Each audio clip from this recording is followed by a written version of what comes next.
Yo, yo, yo, yo, yo. What's good with it? What's good with it? Welcome back to A1 Hoop Zone. Man, y'all already know what time it is, man. NBA basketball talk every Friday, A1 Hoop Zone show. Make sure you smash the like button, subscribe to the channel if you're new.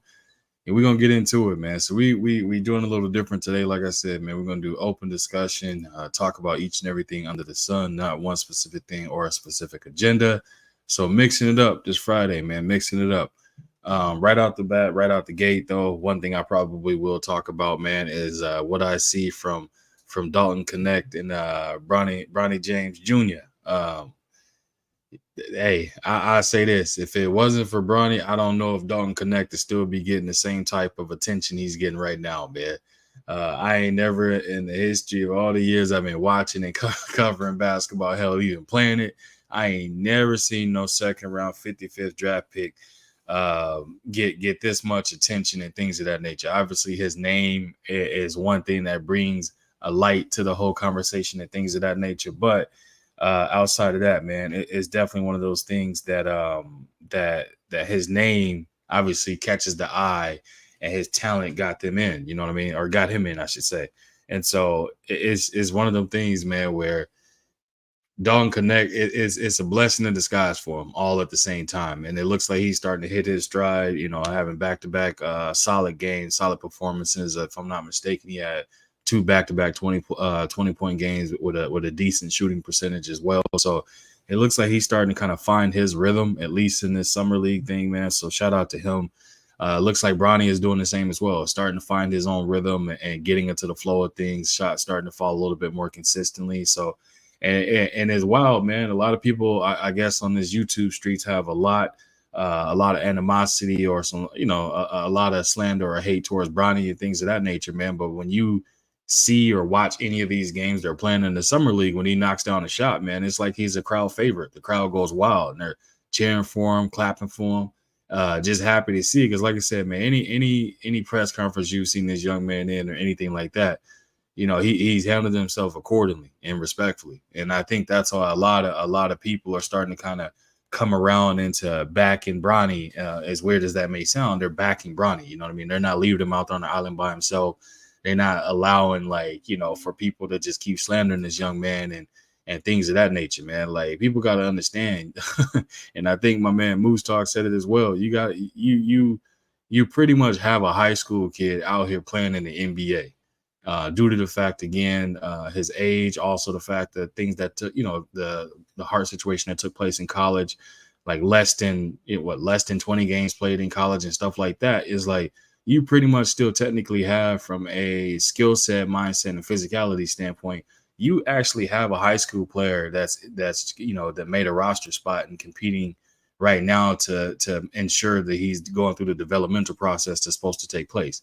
A lot of people overlooking that, a lot of people overstepping that. They thinking just because you LeBron James' son, you're supposed to do what? You're supposed to come in here and be some magic worker. You're supposed to come in here and it just, you have to have all these traits and this and that right off the bat.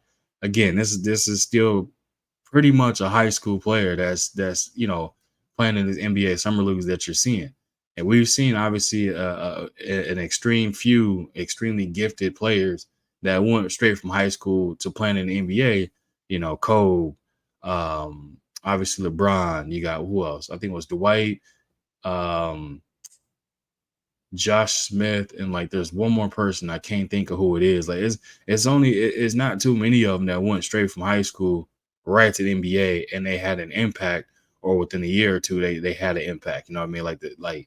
So they got to get this young man grace, man. They got to get this young man an opportunity to be able to go out here, get himself right, get himself going, and things of that nature. And then you can, if you quote unquote want to, judge accordingly. But right now, it's just a lot of hate and a lot of slander from every angle, ex players and things of that nature. Hell, you had, the media trying to come out and say that Jaylen Brown said that Bronny's not an NBA player. And again, you have to say allegedly, because you're going off of what they say, some quote unquote professional lip readers off of Twitter or something like that made out what they thought he said versus what he actually did say and stuff like that. What's good with it, Thomas? Salute to you, bro. Appreciate you coming through. And that's based off of what he said. And then Chet Holmgren had something to kind of say back to that. Chet was like, looked like a NBA player to me. or he don't look like a. I forgot what he say. I forgot the exact words he said, but that was like Chet Holmgren doing his little quote unquote clapback at the whole situation taking place, and it's just saying like people are gonna, for Bronny, it's gonna be different every single day. Every game is gonna be you're gonna have some pros and you're gonna have some cons. You're gonna have a situation where people are gonna give you flowers or give you, positive feedback on this, but then they're gonna have something to say about that. It's just for him, every single game, every single thing that he does is gonna be scrutinized one way or another. And it's wild to me again that we're talking about a second round 55th pick is getting this type of attention. But again, people can't even name the top 5 people that got drafted. You know what I mean? And like I said, if it wasn't for Bronny, who knows if we would even be talking about Dalton Connect having back-to-back 20-point games. Like, we might not be talking about it. In reality and realistically, he's getting the shine that he's getting just more so due to the fact that Bronny is out there. People are wanting to see how Bronny performs or what he does. People are looking for things to scrutinize Bronny, but Dalton Connect just has to be. He just happens to be there, and he's kind of reaping the benefits of that, of his name being put out there. You know what I mean? So it's like one of them things, man. And y'all saw the thumbnail. It's, what I'm saying, it's the Kobe sitting on the ball and deep thought, young Kobe. And that's what I wanted to do with it, man. I was like, just deep thought about basketball, a deep conversation about what we seeing and what's going on. Where is this heading and things of that nature? Because we see, again, what's happening right now in the NBA. We see how it's moving. We see how social media is treating these players and how social media has helped kind of, I would say, promote the game, but it's also kind of, it's hurt the game in a way as well. At least from a standpoint of these players, they're outside of basketball, outside the court lives and things like that. Like, nowadays, you got a lot of these players, man, that just, they're paying too much attention to social media. They're they're reading the tabloids, they're reading the tweets and seeing the videos being made or things of that nature that is happening. They're seeing all of that stuff. You know what I mean? Like they're seeing it and they're feeding into it. They're not allowing themselves to just play basketball. They're not allowing themselves to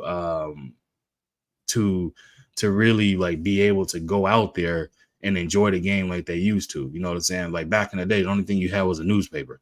You had newspaper or you had ESPN where you'd hear, the analysts having their little 2 cents of what they're saying. But for the most part, that's changed in a major way. Now you got social media on your phone, tablets, laptops. I mean, you got social media being shown across on ESPN. So it's like you don't really get that time to get away from it unless you make a concerted effort of literally not having your phone around you, not having your logging out of your social media accounts, or just having somebody run your own social media accounts for you. Like, that's the only kind of way you can really escape social media is literally just having somebody else handle it.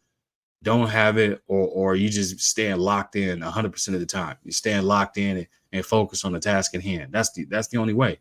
Having a good support team around you is the best way and the only way to kind of avoid being drawn in and believe in what you're seeing on social media, whether it's good, bad, or indifferent.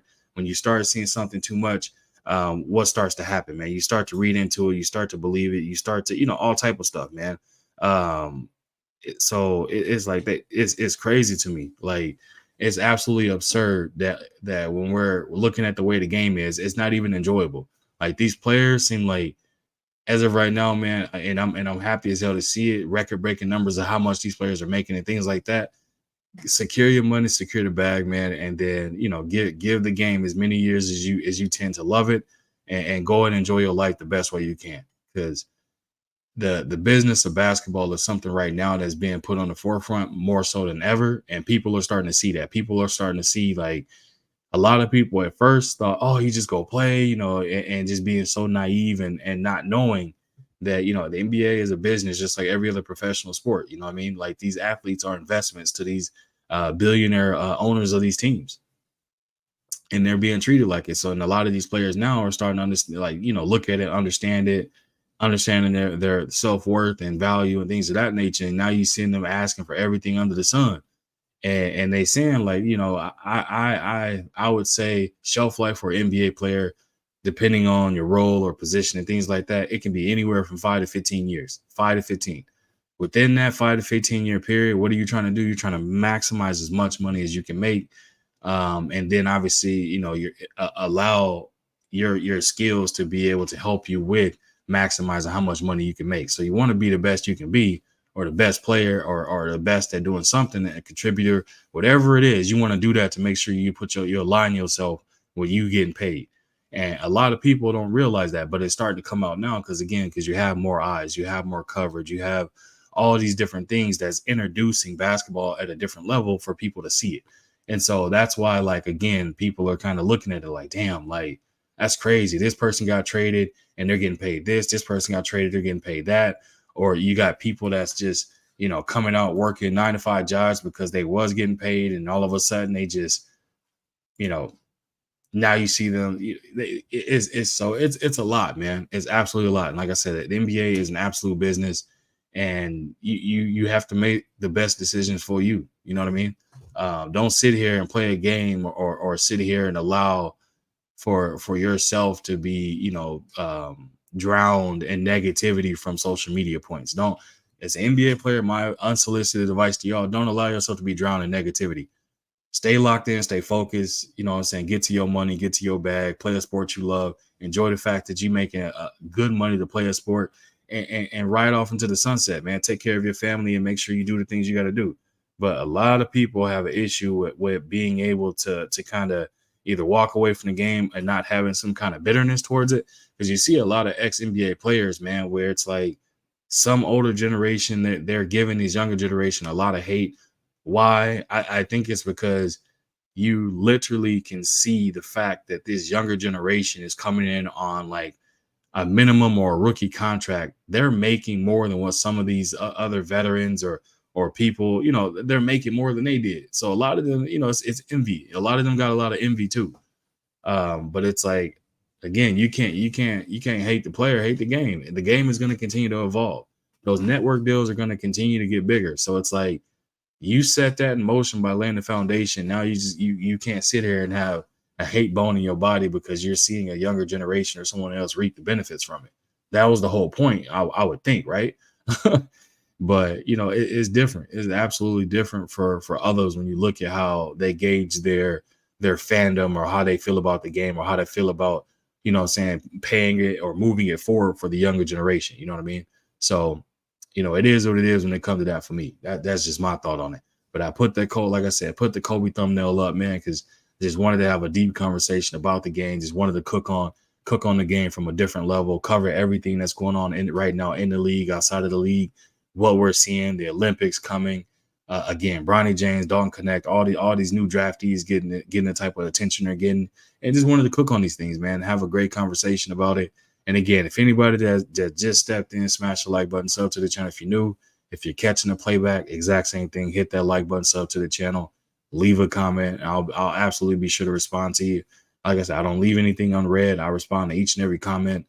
Love and welcome and encourage any and all, I would say, ideas, opinions, or whatever you got. It's definitely an open door over here, man. I love talking basketball. Everybody and anybody that loves the game too. What's good with it, Josh Sanders? Salute to you, bro. Appreciate you coming through. Like I said, bro, we're just doing kind of open topic today. I got the Kobe up and just left it as if a deep conversation about the game of basketball, and just kind of shedding some light to anybody that's new to the game, or trying to rekindle or find their love for the game of basketball. And just having those conversations. But anybody that's new to it, just explain it, man. You watching the sport, but it's a professional sport. It's a business at the end of the day. So I think nowadays, again, with social media, it's able to help these fans kind of understand that a little bit better in comparison to the past, where LeBron James left Cleveland, they burned his jersey, which is like the stupidest thing in the world to me, because you wouldn't pay for it, but you want to burn the jersey. So it's wild. It's absolutely wild. And I was like, I can't believe it that you spend, let's just say, on average, a swingman jersey is like $50 or something like that. You mean to tell me you're gonna burn that because that player got traded? But then it come full circle. He comes back some years later. Like that's the type of fans I'm talking about. Like that's some, man. What's good with it, Queen? What's good with it? Salute to you. Appreciate you coming through. She said, bro, with the white t-shirt. Yeah, I didn't feel like trying to do nothing else. I had the white tee on over here, rearranging these rooms and stuff for my kids. I'll be picking them up tomorrow. So definitely wanted to get it in, get it live in, man. Talk this good basketball. I've been dropping videos like crazy, hopped on a couple of other panels and things of that nature. But wanted to cook, man. Wanted to give this thing a completely different level of cook and basketball discussion. Because like I said, man, a lot of people, all I see across the airways for the most part, except for a handful of these channels, man, it's a lot of hate. It's almost the same topics of, you know what I'm saying, hating on Bronny or the LeBron hate or, you know, like just some things, man. So I was like, I'm gonna do this a little bit different, right? I'm gonna give it a deep basketball conversation. That's why I chose my Kobe thumbnail. I explained that in the beginning of the video, but then I explained the business of basketball as well. And I'm gonna allow this conversation to flow wherever it go. I didn't set no agenda on purpose. I left it completely open. So we just gonna be open court. We going everywhere. We not stopping at one point. We taking it to the rim. We mid ranging. We 3-point. We deep shooting, full court shots. All of the above. We doing all them things, man. So, and I cooked on the fact that, you know, I think again Dalton Connect definitely kind of owes a little something to Bronny, because without Bronny, I don't think that he would be getting this kind of airtime and this type of publicity, you know, that he's getting now. You know what I mean? And a lot of it again comes from the fact of everybody wanting to see how Bronny does or what he does. And then, you know, Dalton Connect just happens to be there, and he puts up back-to-back 20-point games. So that's just one of them things, man, where it's like being in the right place at the right time, and he's definitely benefiting from it. And I love every part of it. I love seeing the fact that, you know what I mean, that he's able to flourish, and he's probably going to hopefully make some money off of it, honestly. And I was just talking about that too, in the business of basketball. I always encourage, and I'm happy for any player that get the bag in a major big way. Because at the end of the day, every NBA team or ownership is always going to make a decision that's in the best interest of the team or organization, and they take feelings completely out of those decisions when it comes to these players, whether it be trading, cutting, whatever the case may be, man. And so I tell everybody, hey, when it comes to that, just understand it's a business. And a lot of these players, I think, are starting to kind of truly understand it is a business at the end of the day. It can be personal, but it's also still a business. You know what I mean? Hell, we saw how the Cleveland ownership, I can't even remember that goofy ass dude name, how him and LeBron's situation was sour and things like that. And people said LeBron will never go back, just because the way how that owner, the approach that he took towards LeBron, you know, like just a character assassination at its finest, you know what I mean? And him just talking bad and talking down on LeBron. And then they had a conversation some time went by, had a conversation. Guess what? LeBron went right back to Cleveland to fulfill his promise to them. So he eliminated, you know what I mean, them being able to talk bad on. He eliminated Cleveland not to, every time when he go back, for them not to show him love. Like, that was a smart move by LeBron, because he from there too. So it's like that's home to him. For him, you know, he fulfilled his promise, and he was able to leave with his head held high, understanding that he can go back anytime he wants, and they're gonna have to shower him with loves. Like he forced their hand to make sure that when he goes back, they gotta shower him with love. And there ain't no doubt about it. Like that's smart. You know what I'm saying? That's business. Like, LeBron business mind is through the roof. Extremely high IQ basketball player, and his business acumen is right there with it too. And he surrounds himself with people that of like mind in the same way. People that's about getting to the bag in the highest way, and also high IQ, people and stuff like that. When you surround yourself with a good team, good things happen, plain and simple. And we seeing the success story from LeBron from that example. Otherwise, everybody else, man, when it comes to LeBron, they want him to be Kobe. They want him to be Jordan. They want him to have that killer mentality. They want him to be these other players. But at the end of the day, he is him. He is LeBron James. That's who he is. So it's like there ain't no way you can put him in that same tier of two players that were extremely like-minded and dare I say, goddamn, pretty much a spitting image of themselves. And I'm speaking of Jordan and Kobe. And it almost worked to a complete success. Kobe almost had 6. Imagine if he would have got 6 rings. How would that conversation What would that conversation be like if Kobe would have got 6 rings, matching Jordan? Would there be a GOAT debate between them two, or would it be a, well, he did exactly what MJ did, and he managed to have the exact same success as MJ, so it's a tie? How would that conversation how would that go? How would that conversation be if Kobe has 6? What would they be saying? That's one thing that I was always curious of, being that I am a Kobe guy, and but I'm a Lakers fan, but I'm a Kobe guy. But my thing is, if he got 6, what would they say? What can they say? You know what I mean?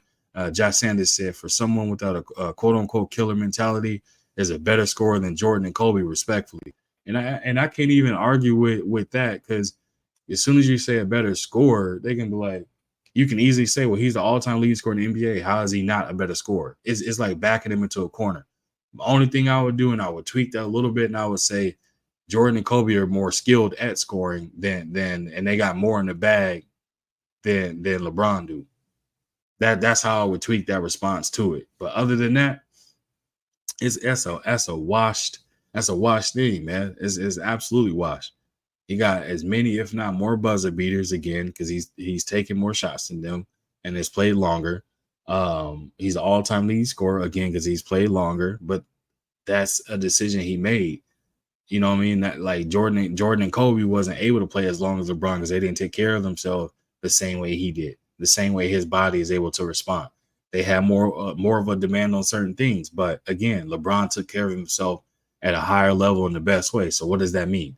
That's why he has his longevity, and he's blessed with that. He's blessed with longevity. He's blessed with tremendous health. So all those things play a part in it too, man.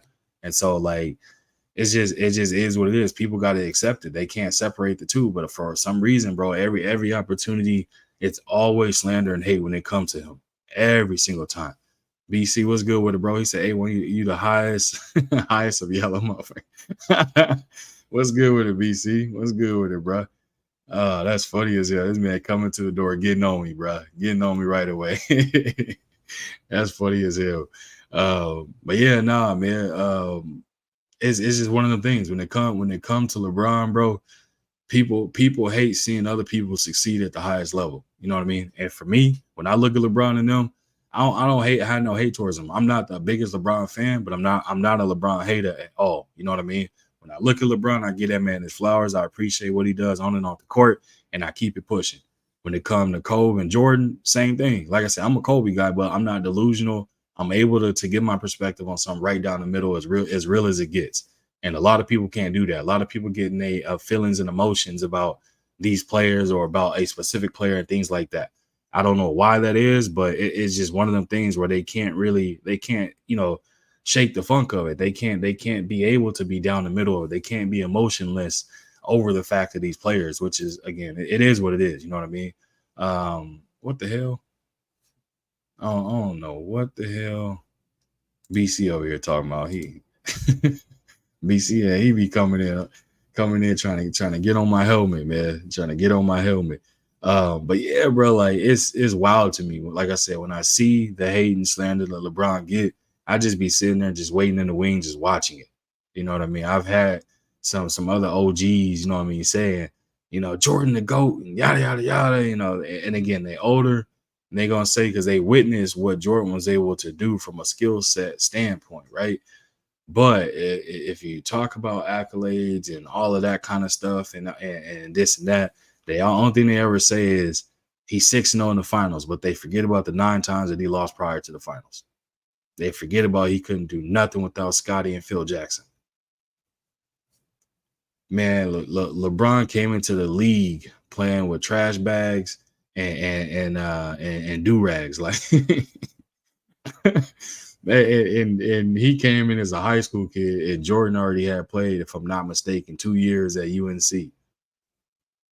Like, that conversation gets deep, man. That's why I coined the phrase, I should copyright it. My wife be telling me, you got to copyright it. You got to look into it, and I probably should, where I said GOAT versus GOAT. I said greatest of our time versus greatest of all time. And I think one is more realistic than the other, because the greatest of all time is extremely subjective. And if you base it off of rings, you got to go Bill Russell, and it's not even a dispute. And then after Bill Russell, If you're still doing rings, you got to go Robert Ory because Robert Ory has 7. So you can't use the ring thing. So again, it's the greatest of our time. You can go through an era standpoint and understand who is the greatest of that era. Like that's something that's more realistic of what you being able to do. Like that's more in line and in tier with what you can actually do and look at and say, okay, this is how this was. This player was this. This player was this dominant for a decade. They got this many championships to show for it. How many people was winning championships on this person's reign when they were in their prime and stuff like that? You can literally look at it and be able to segment it and break it down that way. When you go greatest of all time, I mean that's just an argumentative debate that you just gonna be sitting there arguing with yourself with, because a lot of people gonna go back to the same thing. A lot of us saying they go back to rings. That's the one thing I notice every time when it comes to Jordan and you go greatest of all time, it always cashes back to rings. And if rings are the thing, you got to go to Bill Russell. And if you're not going to Bill Russell, you're going to Robert Ory. And people are not having that conversation. Oh, Big Shot Bob just happened to be in the right place. He just happened to. It still don't matter. He still got the ring, right? I mean, rings is the bottom line that counts. So that goalpost is forever going to be moved. It's never going to be something that's, saying locked and not able to move. That's going to be one thing. That goalpost is going to move like crazy. It's gonna move like a leaf in the wind, bro.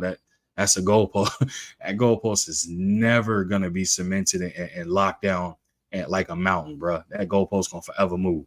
So for me, that's why I said, bro, I give a whole different take and different perspective when I'm talking about these things, just because like I just view it different. I absolutely view it different, but I'm able to have any of them conversations on any type of level just because my love for the game. Like I love talking basketball. Anybody that want to do it. You know what I mean? Anything that's going on, any angle, whatever level, I'm extremely comfortable with all of it. You know what I mean? And so I like to try and share that. I ain't saying I know every single thing, but I'm also not saying that I don't know anything. You know what I mean? Like I'm right there with understanding and knowing and love for the game, all of the above. Just like even the whole situation with the Olympics and stuff like that, still waiting to see with KD. He practiced with the team. They're still saying that he's listed as probable for the another exhibition game. I believe is tomorrow, if I'm not mistaken. It's just one of them things where it's like, if I was a Phoenix Suns and I'm just now seeing my franchise player that is a key figure in me having any type of championship aspiration, him trying to get healthy just to play in the Olympics. Hell no. I'm sorry. You fulfilled your Olympic obligation by winning, gold medals prior. You've done that already, and you served your country from an Olympics and sports standpoint. Get your ass back here, get some treatment, get healthy in the off season, make sure you're right, and make sure that you're gonna be able to be there for us, when it counts and when the league starts. Y'all bear with me 1 second. Hold on 1 second, y'all.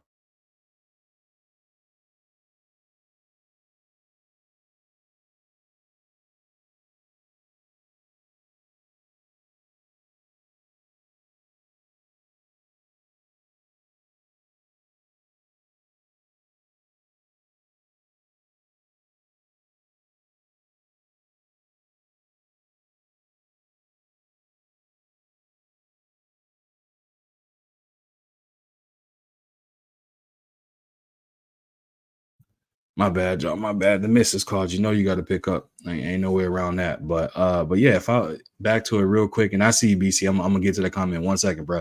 So I don't lose my train of thought. But to that situation, if I was Phoenix, nah, I'm telling KD, get back to Phoenix, get right in the offset, get as much treatment as you possibly can in the offseason so you can come back next year fully healthy, prepared, and ready for us to make a championship run at this thing.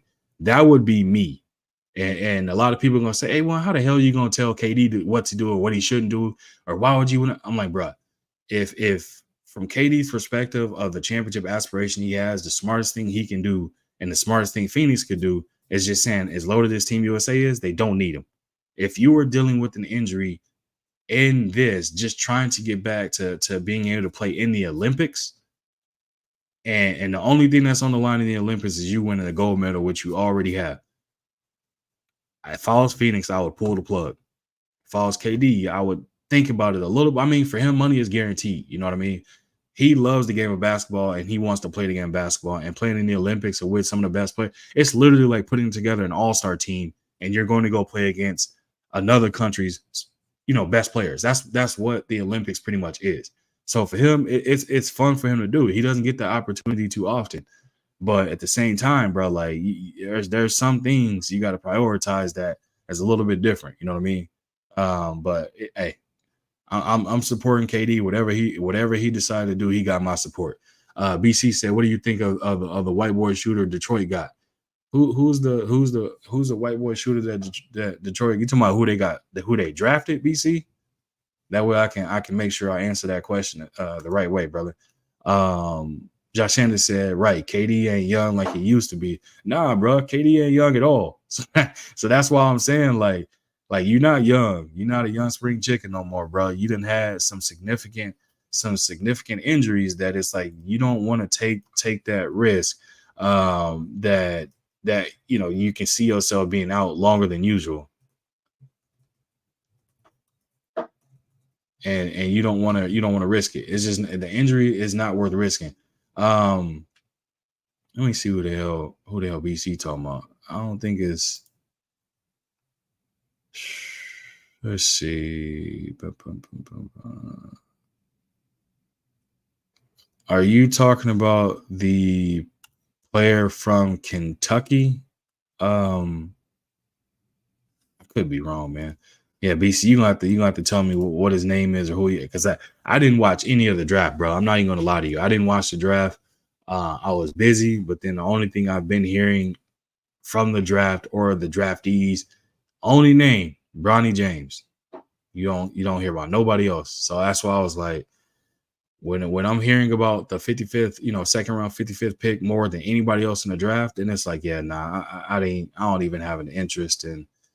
Because normally when there's a draft, bro, like you remember Kobe's draft year, you remember KG and Steph, like Stephon Marbury, you remember D Wade and them draft year. Like when you have a good draft like that, you remember it, right? But then the draft has kind of been so watered down that it's tough, man, absolutely tough.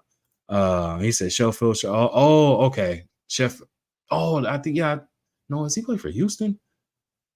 I don't know. One of the ones he said shoots from the logo. Yeah, that's the thing that a lot of these players is doing it, but because they getting that from Steph, but Steph. I would say Steph got that from Gilbert Arenas. I'll be honest right off the bat. Gilbert Arenas was the first person that I had seen that was shooting deep threes and doing it comfortably. Like Gilbert Arenas was the first player. Now I could be wrong as far as who shot threes from deep prior to him. But for me, from what I remember, specifically for just my memory, Gilbert Arenas was the one that I was seeing pulling up from Steph Curry range before Steph Curry range became a real thing. Him, Tracy McGrady. Who else, man? That's pretty much it that I can think of that was literally like, if you give them a room, that they pulling up from deep comfortably. Them the only two I could think of from a guard perspective that was doing it. And then obviously Steph came and the Steph effect became real.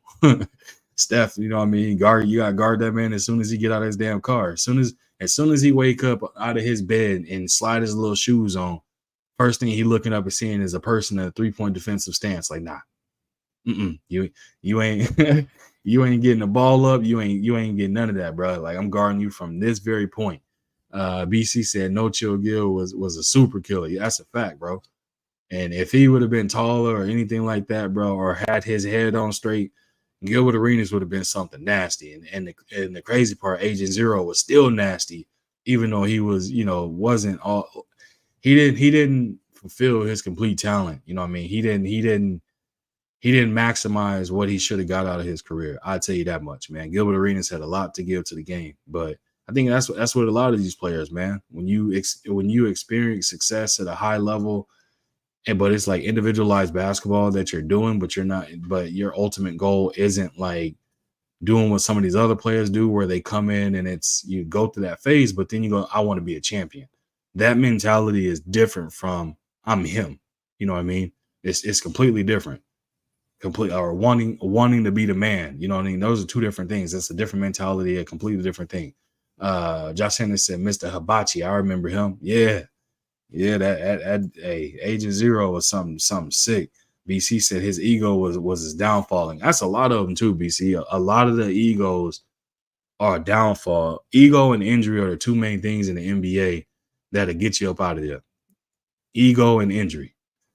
Like I said, T Mac had an ego, but his game matched his ego. Injuries derailed the hell out of his career, and look what he still did with all those injuries. Grant Hill, more humble, slight ego, talent was there, but injuries derailed him as well. Brandon Roy, no ego, humble as hell of a game. Injuries derailed him, got him up out of there. Vince Carter didn't really have an ego, didn't have major injuries. It just never panned out for him. That's the one thing I can say. BC said Penny, yep, Penny Hardaway the same way, humble as hell, major talent, ceiling through through the roof. His talent through the roof, and injuries derailed him. It's like injuries is one of them things, man, where it can I won't say make a coward out of all of us, but injuries can sideline you forever. And it's like, man, I be feeling bad when I look at some of these players and what could have been, because you saw what they could do while dealing with injuries, right? Like AI had a ton of injuries. It just ego derailed him more so than injuries did. Kobe had a ton of injuries, but the ego was there, the talent matched it, the drive was there. So he made sure with him, injuries derailed it at the end. But for the most part, he maximized what he could do for his career. Who else can we think of that injuries kind of derailed them and took away from them of what they should have been, man?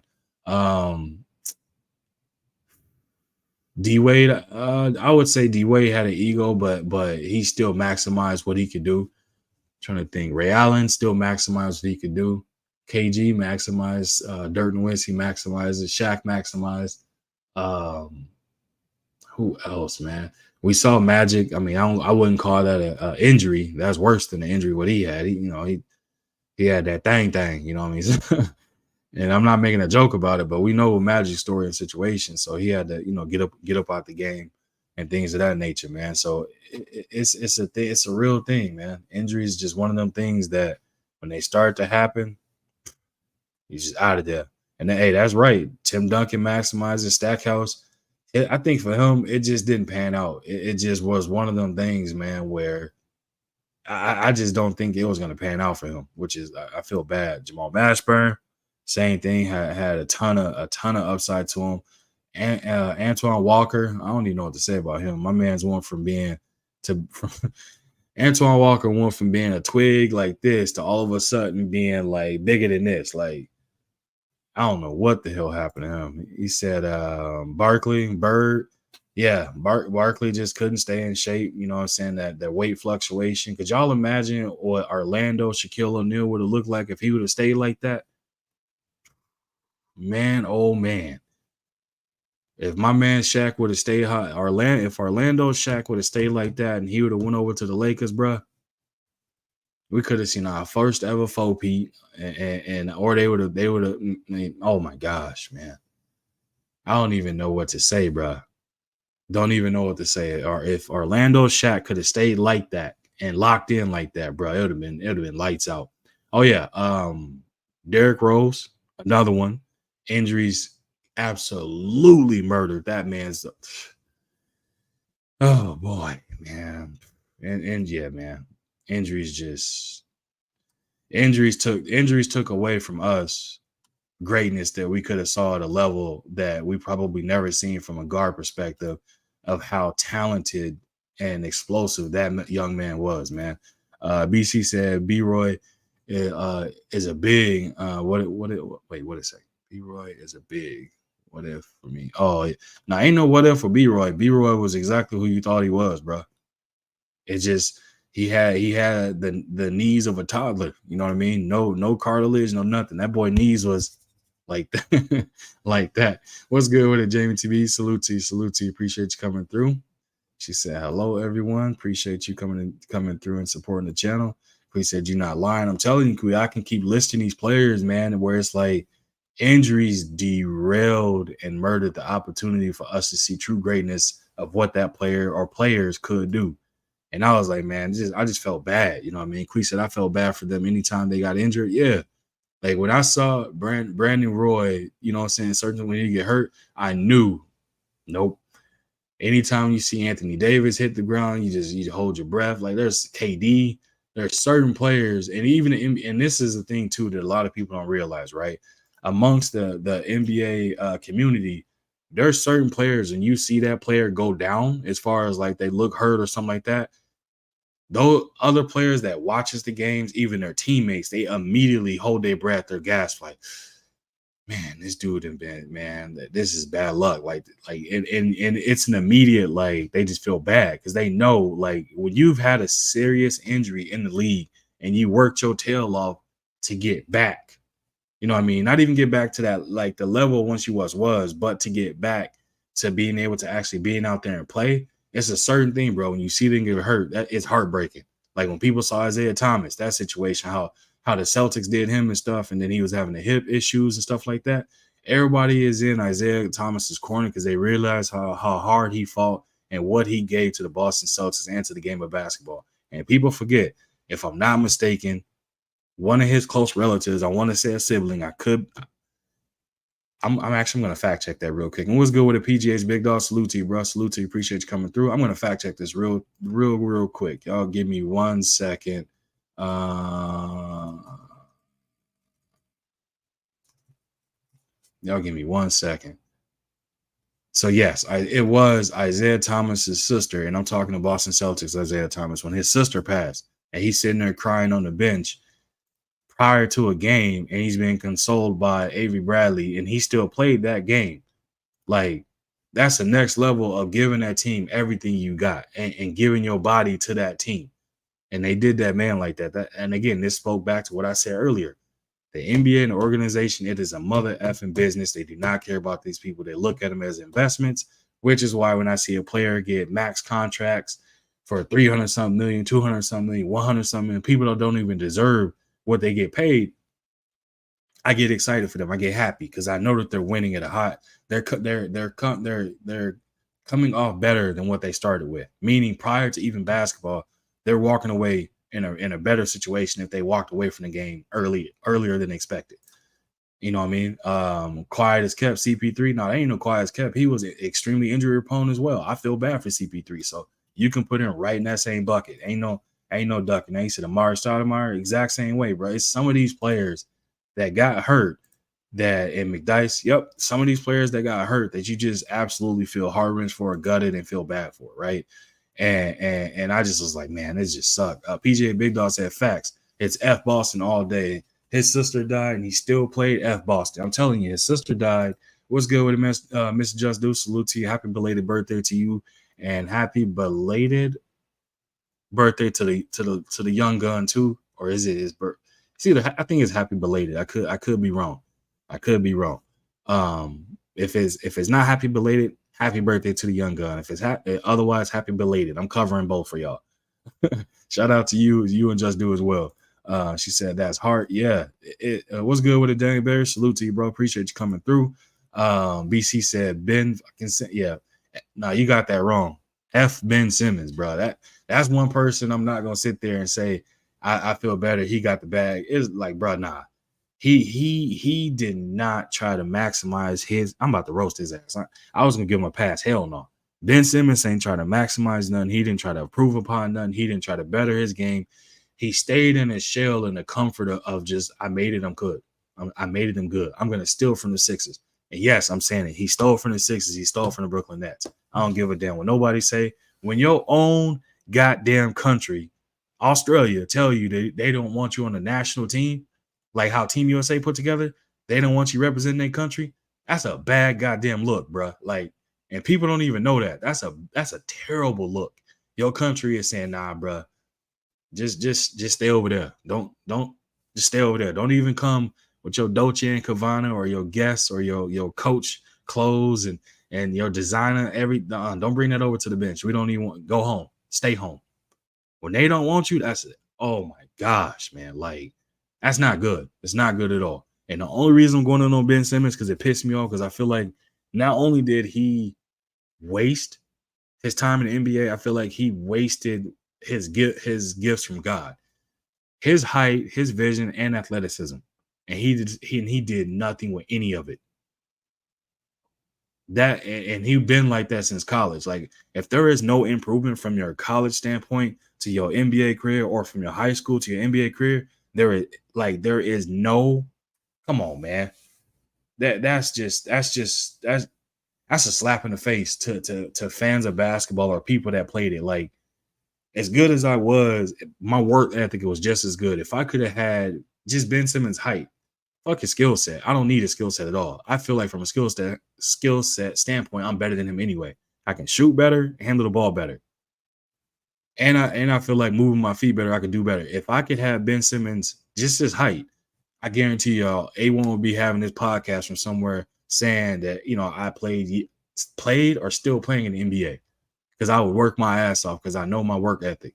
But obviously, he much taller than I am. I can say that. I'm not short. Now, everybody or the few that's in the scene and stuff like that, y'all know how tall I am, right? Like I would happily take that extra. I think Ben Simmons is like 6'10 at the very most, maybe 6'11. I would take them few inches to get up there. I would happily take it. And I'd be working motherfuckers out like a Bowflex plan. I'm telling you. Like the league would have a problem. But for him, yeah, he gets this work because I just feel like when like I said, when your own team don't want you to represent your country, that tells you that your work ethic is terrible. You didn't take the game seriously. You don't care. When you don't care, I'm not going to care about the fact of trying to support and back you and that from that standpoint. I'm not doing it. I'm not doing it. I don't care at all. That thing, yeah, I couldn't remember. I couldn't remember if it was yesterday or today. So either way, I just wanted to wish the little one and you well wishes and things of that nature. And shout out to the Dude family. Hoping Dude was feeling better. I saw something that he wasn't feeling better. Hopefully he's doing better. PJ Biggs, though, he said Grant Hill, Penny Hardaway could have been all-time legends without injury. Bro, I just did a whole segment cooking on that PJ's Big Dog. Absolutely. Injuries derailed a lot of players that could have been great or had championships, bro. Josh Sanders, he said, get him A1. I'm telling you, I ain't letting Ben Simmons slide this way. BC said Simmons had the worst injury. His mind, bruh, broken. Absolutely broken. Like, broken. This man had the backbone of an eggshell, bruh. Like, wild to me. Absolutely wild. Like, I don't even know what to say. Like, it's just, it's mind-boggling to me, bruh. Absolutely mind-boggling to me. Like, if Lonzo Ball, and shout out to the Ball family, if Lonzo Ball can come in and his shot looked like he was loading up a shotgun and tying his shoe at the same time, if he could go in the gym in the offseason and work on fixing that, and then is not afraid to still come out there and shoot that same shot, what is Ben Simmons' excuse? Because when you look at Ben Simmons' shooting form, it's not terrible, it's not bad. It looks pretty good. That's just me being honest. How is it that one person that has a completely broken and ugly ass jump shot is able to put in the work and is confident to still do it, but you, on the other hand, have a perfectly good looking jump shot, but you're petrified to shoot the ball? Doesn't make sense to me. Absolutely doesn't make sense to me. It's like, bro, I seen what was his name? Something Michael Kidd Gilchrist probably had the ugliest jumper of all time. And he still was out there.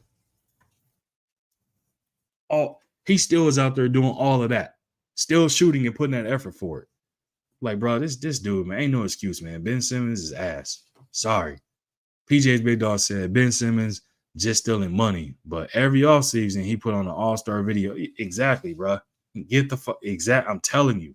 Like, I'm tired of seeing pickup scrimmage of this dude bodying some 6'1" or 5'11" dudes in the gym. Like, get your soft ass in there, back in some real games and play, bro. Like, I ain't never seen somebody have a you know what I'm saying, I'm sick note from home for every team or every season, bro. It's wild to me. Absolutely wild.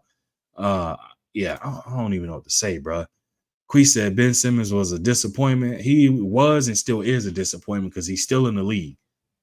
Again, he has an opportunity to play for Team Australia. They told his ass no. Notice you did not see him on that team just from the last thing. It's like, bro, that's wild to me, man. BC said, "You my height, nigga. You just got a big head and a fro. Now you wish you was my height, and your little ass would look down at you like this." And speaking of big head and fro, hey, y'all see BC right here? This is BC. I'm holding him up right here. This BC. Notice there ain't no notice there ain't no eyes, no teeth. You can't see nothing. That's BC right there in full effect. So y'all make sure that y'all, when you see him, you just keep smiling at him the whole time you talk to him, so then that way he don't feel like you look at him some certain kind of way or something. You know what I mean? Y'all make sure y'all do that. But shout out to BC, man. Grease said that ugly ass shot. I'm telling you, I was actually trying to look up and find some video footage and show y'all what Michael Kidd Gilchrist. God damn it, man! It's Michael Kidd Gilchrist. What his jumper looked like. Y'all gonna be like, hold on, man, that ain't real, bro. His jump, that was real. It was that thing was ugly as hell. BC said he was on my helmet last night. We said ain't no worse. Trust me, Michael Kidd Gilchrist, his jumper was way worse than Bill Cartwright. I promise you it was. It was terrible. Brian, thanks for his parents is cute. Josh Henderson said Ben is a waste of talent like no other, bro. I'm telling you, bro. That's why I got on him, man. Like, and I'm still going light. Like, that's still light pack for him. I feel bad to do it because I don't typically do. Like, normally I keep it all jokes and leave it at that. And this light sense of humor for him, it's all smoke. It's not even a joke. It's dead ass serious when it comes to him, because I feel like as an NBA fan, he disrespected my fandom, and then he wasted his talent, and he like 990 boo boo in my face about wasting his talent. You know what I mean? Like, and like I said, when your own country don't want you to represent them, you know it's bad, bro. Like, you know it's bad. Ain't no way.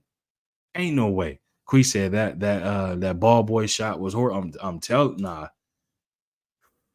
I'm so tempted to do it. I don't know if I'll get a copyright for it, but I'm so tempted. I might either make a short or a video saying worst jumpers and try to put a segment together and see whether or not if I get copyrighted for it. I just, man. BC said Fultz had an ugly shot too. Yeah, but that's the thing is, that's my point. Michael Fultz, like his shot, like they broke his shot from when he went from college to NBA. You know, they had him insecure about it and everything else. He got in the lab, he worked on it, and now he shoots it. And there's not really a hitch anymore. He went from just shooting normal to, I don't know what happened. It got to him mentally, but he stayed mentally strong, mentally tough, got through it, and now still playing and is a major contributor. It's like, bro, some of these people, and it's all about, like you said, him having a broken mind. And since he's fragile with a broken mind, it's like you're seeing that on full display. That's like a boxer with no chin. As soon as they get clipped, they going to sleep. That's Ben Simmons all day. Like, I ain't never seen nobody pass up a layup to kick it out to somebody because you didn't want to get fouled and go through the free throw line. At least have the courage to go through the free throw line. And if you miss, you miss. Shaq said, shit, I was a terrible free throw shooter, but when it came to making them, I guaranteed I made them. Shaq wasn't scared to go to the free throw line, even though he out there shooting like this, like it's like he holding a tennis ball. But Ben Simmons is petrified to do it at all. Josh Sanders said Sean Marion had the worst jumper ever. Nah, Sean Marion just had that T-Rex jumper. That's what that was. He had that quick little like that. He was knocking them up, knock it down, no. But Ben Simmons, I'm telling you, bro, like it. I don't know, man. Gimby is looking shot in history, Joe. Chris said, bring back pure shooters. Hey, there's only a few of them left, man. Klay Thompson is a pure shooter because it starts from the foundation, the legs up. It's the exact same shot every single time. With Klay Thompson, if you look at it, Steph Curry even came out and said it himself. When Klay Thompson shoots the ball, it's the thing that he would want to teach any and everybody for them to watch, to learn how to shoot, because it's the exact same shot every single time from the foundation up. Every single time. Same shot. Steph, he's just the greatest shooter of all time. You know what I mean? He can do it off the dribble, catch and shoot. You know what I'm saying? Has he pull up, whatever you want, Steph got it. Whatever it is, comfortable and able to do it all. So for him, he even said it. He would prefer people to learn how to shoot like Klay instead of like him. That should tell you something. Ray Allen was another one, all one motion, same exact shot every single time. Who else can I think of, man? Jerry Rice, knockdown shooter, same exact shot every single time. Um, what's my man's name from Phoenix? Is it Dan Marley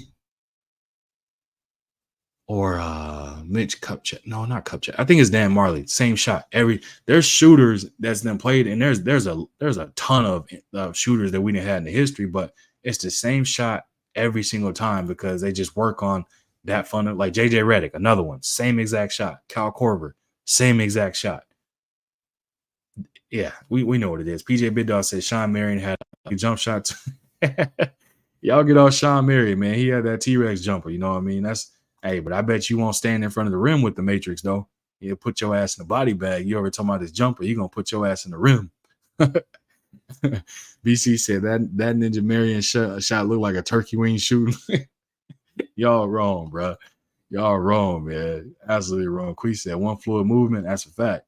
I think KD the greatest shooter of all time. Respect to Curry. I'm gonna disagree. I'm gonna disagree.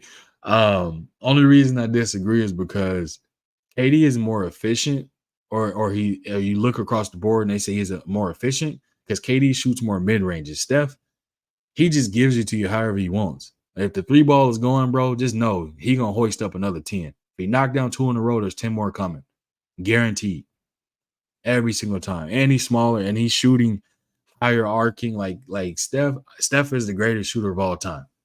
You can say KD might be in the conversation of best scorer or something like that, but KD being the greatest shooting big, you can put it that way. I think that's a conversation that nobody's gonna argue with. They're gonna say as a big, meaning small forward and power forward. You can have that conversation for sure. You definitely can have that. Quee said, "Would you call Ray Allen shot a jumper or a set shot?" Ray Allen was a jump shooter. He never shot flat. He was a true definition of jump shooter. Like he actually elevated every single shot. He elevated every single one. He never shot and kept it like Karl Anthony Towns, like how he shoots. When Karl Anthony Towns shoots the ball, you can't even slide one sheet of paper underneath his feet because he doesn't elevate off the ground. It's literally a set shot. Like he's a set shot shooter. Chris Mullin, another set shot shooter. We said both. Or BC said both. He said Ray was a baller. Absolutely. Jesus Shuttleworth. Absolutely. Ray Allen was a beast, bro. Like he got game. Absolutely, man. Absolutely. Ray has a beautiful shot. I'm telling you, one fluid motion, and it's the exact same every single time. Elevated jumper, exact same every single time. Every time. Sweet Lefty WB. Who the hell is that? BC, you gonna tell me who that is, man? You know you're older than I am. I don't know who the hell that is. PJ Big Dog said Reggie Miller was clutch and had a great shot, but the shit was ugly. Absolute fact. Reggie Miller jump shot looked just like him.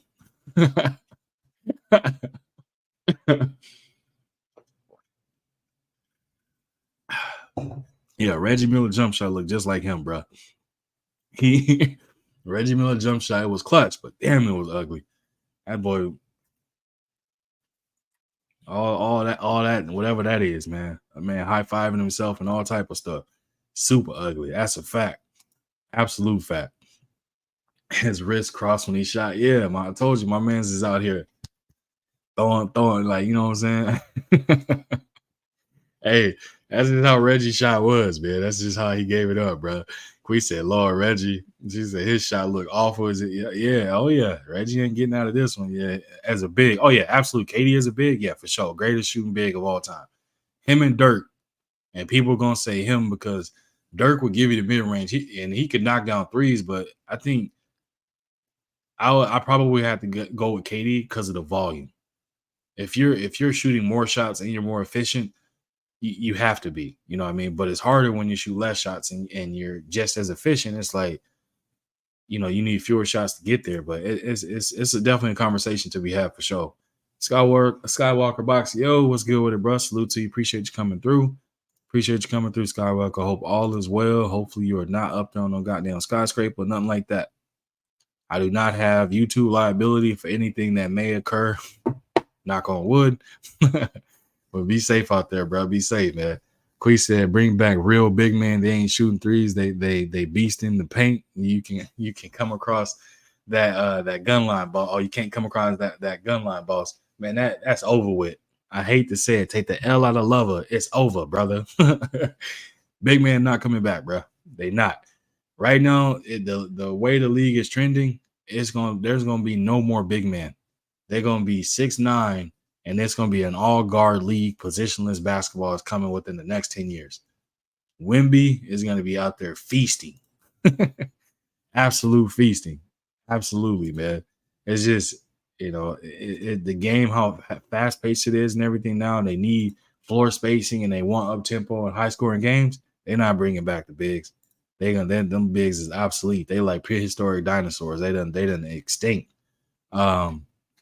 Josh Sanders said, "Boss later, we got Zach Edey. He's a true big man. Man, Zach Edey about to be this. I'm telling you now, Josh Sanders, Zach Edey about to be breakfast. He about to be barbecue chicken at the highest level when the league start. When he get matched up with actual players like veterans or players that's been in the league, and the speed of the game is different than what he expect and everything, bro, he gonna be out there looking like that boy gonna look like a fish out of water. I'm telling you, it's gonna be it ain't gonna be the same. It ain't gonna be what you gonna think it's gonna be. I hope that I'm wrong, but I just have a sneaky suspicion I'm not wrong. Quee said that Josh Sanders, Skywalker still ain't bought a new smoothie machine. Somebody telling on somebody's smoothie machine. BC said the real bigs had J's too. He says the Dream and the Admiral. They did have a mid range, but they definitely would not extend beyond that mid range unless it was like a buzzer beating type of situation. But for sure, they had the mid range, the footwork, but they were in the post or in the paint 99% of the time. That's an absolute fact. Josh Sanders said, "Boss lady, he better for them babies that's paying." Yeah, remember when they try to go to the paint and damn near catch a concussion? Yeah, I remember back in the day when you come across that lane, you think you about to body somebody, and next thing you know, you waking up because you don't know what the hell just happened, or you getting elbowed in the head, or you getting Shaq where he, what I'm saying, using that elbow to knock you out the way, and he just dunking on your head and swinging, and you getting kicked in the face with a size 42 boot. Yeah, nah, bro. Like Shaq was a menace for doing stuff like that, man. Skywalker said, "I'm off work, brother. There's a DAZN card tonight, Alex Rocha, and tomorrow morning the Japanese card, Nakatani. Oh, okay. I didn't even know that. Definitely going to have to catch that. Definitely going to have to catch that for sure. Who is Rocha fighting then? I might have to check that out tonight too." Quee said, "BC, very true beanbag players like them. Basketball was fun at them times. True." Josh Sanders said it's going to take Edey some time, A1. I agree with it. Yeah, it's going to take him some time, but while he taking that time, he going to be on every poster possible. Just pray he don't end up like a Taco Fall, bro. Because everybody thought they had a big in Taco Fall who he had his height, a little bit of athleticism, just assumed that it was going to be something different, and it just never panned out for whatever reason. Didn't get the opportunities and stuff like that. It just didn't work out. We say, Cyborg said, "I still haven't bought one." We said, "Can y'all imagine if Dennis played now? He would get ejected from every damn game." Yes, he would. Absolutely, he would.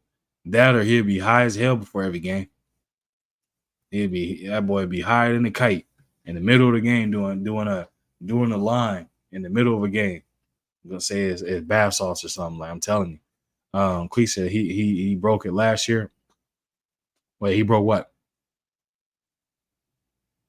My bad. I got so far back in the chat I forgot which part we were talking about for that. Skywalker said, "How good is the bronze boy? Will the chemistry be good since he's playing with his dad?" Well, that's the thing, Skywalker. We won't ever get to see the chemistry, at least not in the first year, because he's gonna have to go through the normal rookie developmental process, and more so the fact since he was a second round pick, he's not gonna get a lot or if any minutes, especially minutes with LeBron. The only way I think the Lakers will do that is just for the covenant of, let's just say it's towards the end of the year, and Lakers are either gonna have the playoff seeding locked up, or they're not going to make the playoffs, I think they'll do it just out of bringing some more media attention to the Lakers, just for like a publicity stunt or marketing, however you want to put it. That's the only way I see that happen. Otherwise, I see him playing in D and G League games, and then they'll either pull him up or have him on like a two-way contract type of thing, and then maybe he'll play if the Lakers are up by 20 or down by 30, stuff like that. I don't really see him getting more minutes than Dalton Connect, who was their first round number 17th overall draft pick. I don't see him getting more minutes than him. So, but as far as like just Bronny's skills and stuff like that, it's on the curve. It's on the curve. It's like literally, like I said, it's like watching a high school player come play in the NBA now that didn't have an opportunity to really like get his feet wet the way he should have due to the fact that he had his heart complication, only played 10 to 15 games of college ball, and then went into the draft and got drafted, right? So you still seeing him out there learning on the job type of thing. So you're seeing this kid learning on the job. And I think that's the part where a lot of people are kind of hard at accepting and understanding that that's what that is and that's what's happening. Quee said he was on that. Ooh, yeah. Dennis, Dennis was, boy, oh my goodness. I thought Skywalker was on top of building. He was lucky. Dennis stayed about 17 floors higher than Skywalker. Wherever Skywalker went, he could be on the roof. Dennis was on a whole nother level. Quee said Skywalker, he's doing okay. He needs to get acclimated to the league. Yeah, and even in the summer league that they're playing now, he's not even playing against real NBA competition, though.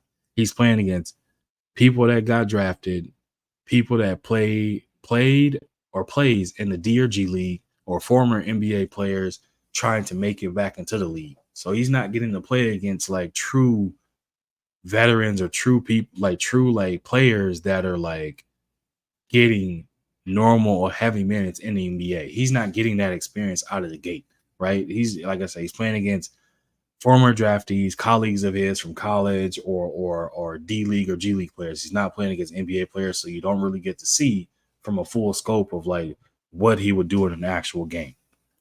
You know what I mean? So I think that's the part for me that I see, or that's how I give it up when I come to grading what I'm seeing from Bronny. Josh Shannon said that Bam Bam Rodman was on heavy, bruh.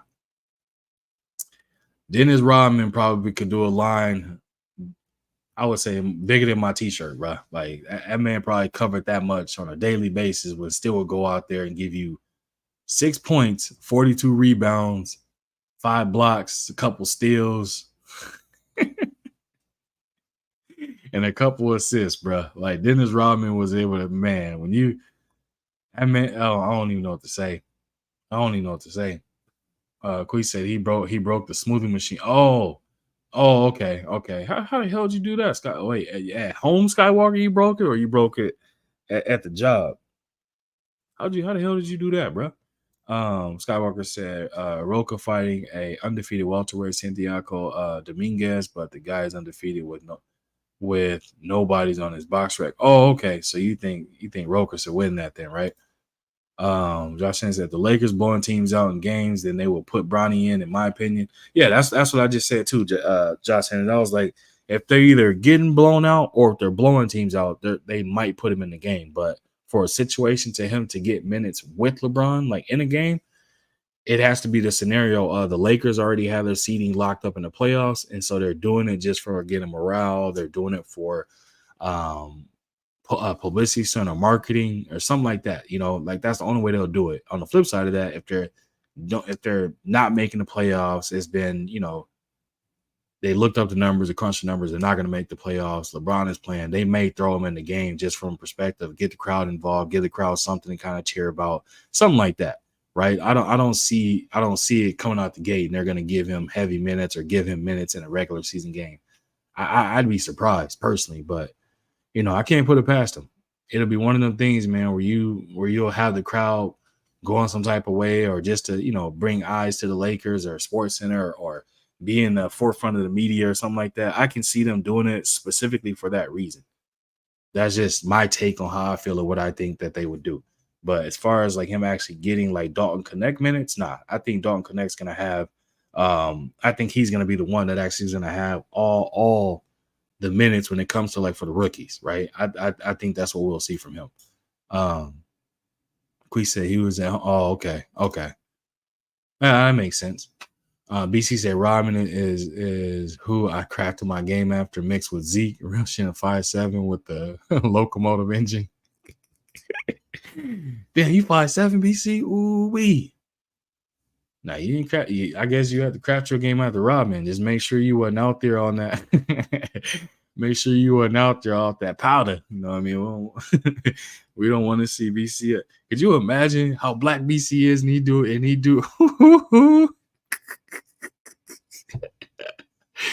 bruh, BC, you couldn't leave no residue, bruh. Like you couldn't leave no residue here, man. Oh my god, bro. As black as you is, you would have sneezed. That shit look like somebody threw a cup of powder.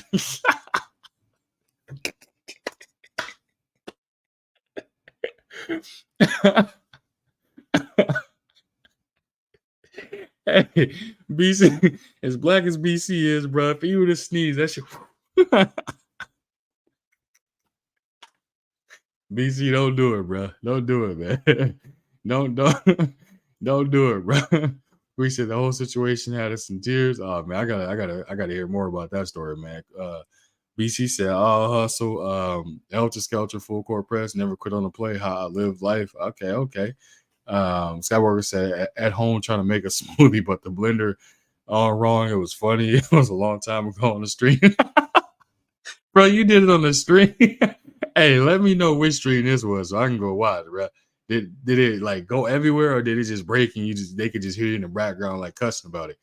BC said you slip Skywalker, get a smoothie machine. They've been to joint. Yeah, bro. Yeah, BC they be taxing on the smoothies. Oh man, that's wild. What's good with it? Teach, salute to you, bro. Appreciate you coming through. Salute to you, man. My bad, man. I just sitting up here messing. I don't know where you walked in on that conversation, but I was messing with with with BC because he was talking about how he got the same energy as Dennis Rodman, except for he 5'7". And I was like, shit, Dennis Rodman, man, he used to lay out more than what how much white I got on my shirt. He would lay that out on a table, and that boy would go to work. And I was just telling BC, like, bro, you better not ever decide to do it. If you do any of that, bro, you sneeze, bro, man, oh man. Man, oh man, bro. It's gonna be all bad, man. All bad. They gonna know. They gonna know. They gonna just walk you out right away, bro. Oh man, Josh Anderson said, "Stop it, wait for real." Hey, my bad, Josh Anderson. I'm just in my head, bro. I'm picturing it, so that's what's making me laugh more, man. Because I'm just picturing like,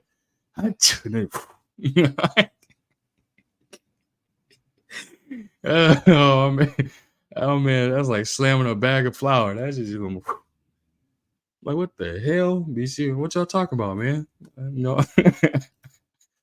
Oh man, Josh Allen said, "Hey, what? I couldn't contain myself when he messed it up, bro." Hey, Skywalker, man, how long ago was this, man? What live was it? I gotta go check it out, man. I gotta go check it out. We said, "Hey, when he had all the men in a panic when he wanted to call, they wouldn't let him call it." Skywalker, were you scared to call the wife, bro, to tell her you broke the broke the smoothie machine? Oh, shit. She was gonna whip the brakes off of Skywalker, bro. He was like, hey, he was gonna go to work and never come back. Where you at? I'm still working. Oh, he said it was on my old channel. Oh man, I wish I would have been there to see it, bro. That's funny.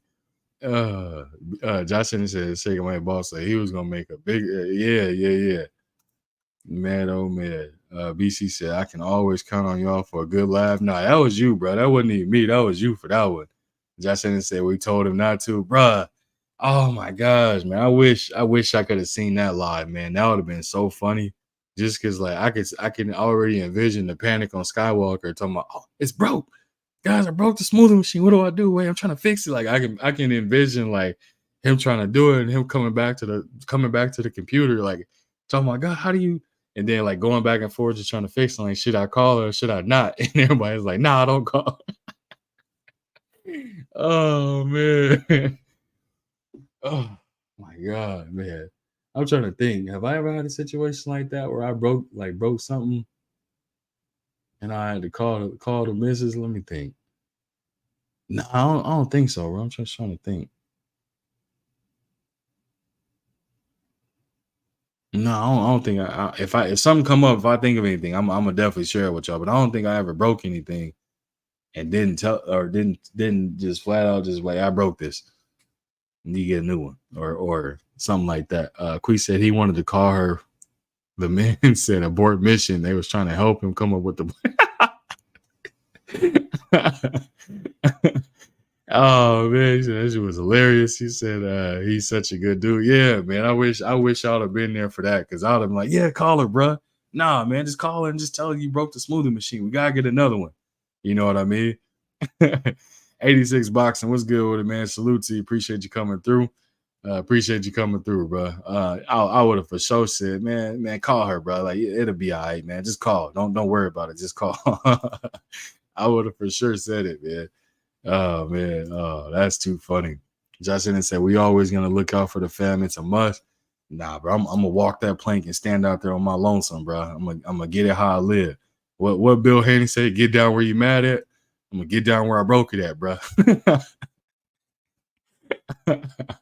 I'm a, hey, I gotta deal with what I gotta deal with it, man. I ain't running and ducking nothing. It's gonna be what it's gonna be.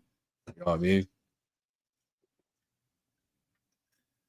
It's gonna be what it's gonna be.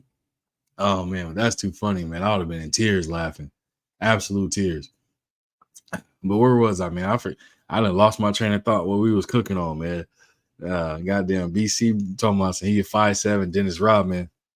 The only thing I could think about was Dennis doing that coke. Jordan said, and that goddamn in the last dance, Jordan said I had to go to the room and open the door. He's women, drug in the air, and some powder and stuff. Hey man, we got a game. All right. I ain't never seen nobody be this messed up, come out here and still get 20 rebounds, about 5 points, some steals, rebounds and blocks and assists, and then go back to running after the game. Dennis Rodman was a functional crackhead, bro. I hate to say it. Yeah, y'all give me 1 second, man. Give me 1 second.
My bad, y'all. My bad. That was my pops calling me. He was he was asking what size bike my son got. And I was struggling to come up with something because the bike, yeah, I was struggling to come up with what size it was. That little dude done grew so much. Yeah, so but yeah, man. I forgot, damn it, I done lost track again, man. I'm good with it. Quee said I was laughing so much my stomach started hurting, bro. I'm telling you, like, hey, uh, he said anyone caught capping, you gotta add Bill to their name. Damn, T. No, no, no, teacher. I ain't gonna do Bill like that, bro. I ain't got no problem. No, I ain't gonna do him like that. I was just quoting one of the quotes he said, though. He said, "Get down where you mad at," and I was like, "Hell yeah!" You know what I'm saying? If I break someone, get down where I'm mad at. I ain't gonna sit there and hold on to it. Skywalker said Rodman came off, came off gay, but had Carmen Electra, bro. Dennis Rodman he identified as a free spirit. Dennis Rodman was Lil Uzi Vert before Lil Uzi Vert. Lil Uzi Vert, you look at, you confused, you don't know, but you run up on Lil Uzi Vert, you might catch some hands and feet. A lot of people thinking that all that I don't go whatever, you know how his little cadence and flow is, you know how that is, but thinking it's sweet, and you run up on him and you catch some sweet hands and feet. You go, what the hell? You know what I mean? Like, hey, it ain't no joke over there on that side with that dude. A lot of people don't know that, but you run up on him if you want to. You might mess around and get rolled up and packed out quick. Skyworth said, I remember when Rodman would bring his Harley into the place wearing some crazy stuff. Yeah, man. I didn't heard stories about Dennis Rodman too, man, wearing some like dude would be funny time wear like some assless chaps or like some weird, like, bro, just to mess with people. And I'm like, yeah, that's a whole different type of freedom. I don't know what that is. You know, that's a different type of happy or you know what I'm saying? Like Rick James said it best, cocaine a hell of a drug. Like ain't no way in hell I'm wearing anything that Rodman ever wore. I tell you that much. What's good with it, Five? Salute to you, bro. Appreciate you coming through. Yeah, you walked in on some madness, bro. We've been up here going crazy, I've been going kind of crazy. I had BC was cracking jokes earlier, so I had to get him. He was comparing himself and his game to Dennis Rodman. And I told him, as black as he is, he better not ever do no powder, because if he sneezed, bro, that's gonna look like somebody took baby powder and shot that out of it. You know how when you squeeze it, I was like, that's what it's gonna look like for him. We said A1 Gabe was on the panel with Skywalker through the difficult Oh man. Oh man, that's all bad, bro. All bad. T said Rodman is a G. That ninja went to North Korea. Enough said. Hey man, he was either a G or he was dumb as hell. One of the two. Because he could have went over there and never came back.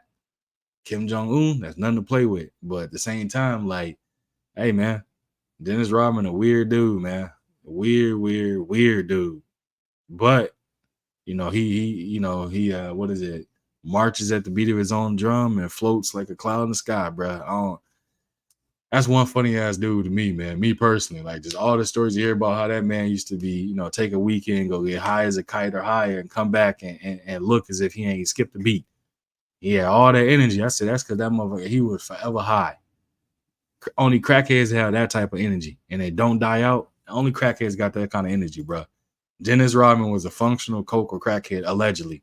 That man could do the things he could do. I ain't never seen anybody do suicides in the court for 20 minutes straight without getting tired.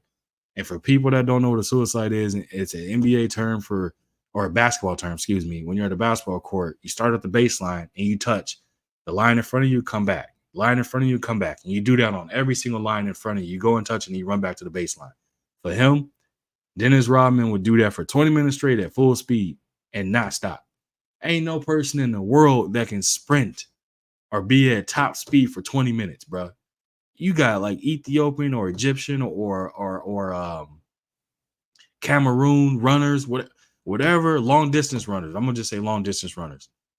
They can't run at top speed for that long. They pace themselves at a decent speed, and then at the end of the race, they put their kick in, so they speed up. Anybody that's not familiar with track terminology, when they say somebody, if you run in the 200-meter dash, you run the first bend, and then you get to that last 50 meters, that's when you kick. Your kick is when you start to go full speed. That's what that means.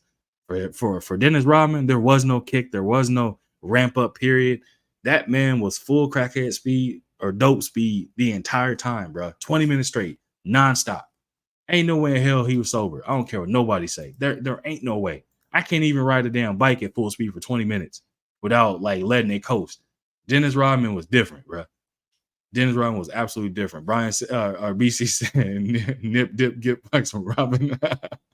I'm telling you, bro. Like, and shout out to Dennis Rodman, man. He did it at the highest level. Yes, pun intended. He did it at the highest of levels. Quee said, it's painful if you do enough. Shit. Not for him. He ain't have no nostril left. I mean, that man didn't have no nasal cavity. Half of his skull where the brain part, you know what I'm saying? That part, the skull that's in there, and your nose connection, that was gone. Like, nah, Dennis Rodman was all up there, bro. All up there. That's why he dyed his hair so many times, bro. Like, you can start to see the whiteness in his hair. He wasn't even old. Dennis Dennis Rodman was the first professional dope fiend I ever seen in my life, bro. Like Dennis Rodman was the first professional dope fiend ever, and people and they relished and loved him for it, bro. And they used to say a lot of players back in the day was out there on some type of thing, bro. Like back in the day, there's plenty of players, old school veteran players that said they didn't walk in rooms where players is just got certain of this or certain of that, and you see certain ones doing this and that. There's plenty of them that's done said it, so this ain't no secret. I'm not divulging something that you know what I'm saying people didn't know. You know what I mean? It's just some of them things the NBA had to clean that up, man. They had to clean certain things up. They didn't want their brand being attached to, you know what I'm saying, to that type of thing. You know what I mean?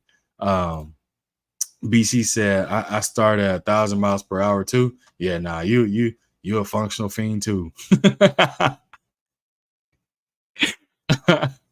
Yeah. BC, I'm gonna put a jacket on you. Just don't snort it, bro. I'm gonna make sure that jacket got reflectors on it so we can know where you at nighttime. So I'm gonna keep you right, bro. I'm gonna keep you right. Quee said he changed when he started dating Madonna. She turned him the F out. Hey, man. Like I said, man, some of these people, and you definitely right. Like he was cool at first, normal. Then he was with the bad boy Pistons, beating up people, you know, typical stuff that, you know, one of our kind of do, you know, a very hard nosed, tough, gritty person and stuff like that. But yeah, you're right. He got with Madonna and shit got weird, like on a whole different type of level. You know what I mean? Like some licking wet paint or just staring at wet paint type the weird. Like, you know what I mean? Like she had him riding down the street with his head hanging out the window with his mouth open, talking about some, do you see the bugs or do you taste it? Like some weird stuff, man. Josh Ennis says, shit, I'm pacing myself, then picking up when need be. Exactly, bro. PGA's Big Dog said Rodman smoked more than LT before a game. Smoke and snorted, bro. T said, how Lamar Odom? Yeah. Lamar Odom, another prime example, bro. Like my man's, you know, he fell out the ringer and just went from being a solid hooper, and then, you know, that lifestyle in LA got to him, and next thing you know, he's smoking off somebody's kneecaps. You know what I mean? Like it's weird, bro. It's weird. You know what I'm saying? Like it's just, I don't know, man. I ain't never smoked. I don't have no interest in smoking or nothing like that. I can't even call it a vice because I don't have one. I sip a little bit, but them and that type of stuff, nah, bro. That ain't it. That ain't it. I ain't out there on no. I can't feel my face. You know, like nah. I'm good. I'm good on all that. I want no part of it. Nah. Hey, I had to get him, Josh Sanders, because he thought he was sneaking me earlier, bro. I remember. Skywalker said, I heard a rumor about Lamar Odom the other day. Is it true he's a freaky like Rodman and likes them lady boy? That part, Skywalker, I don't know, but would I be surprised by it? Hell no, man. There's a lot of these dudes out here that be liking them lady boys and you know what I'm saying, be feeling down there and all, and they mess around and find a fistful of quarters waiting on them down there. Like, nah, bro. Some of these, hey, I am nah. Happily, yeah. I thank Jesus for my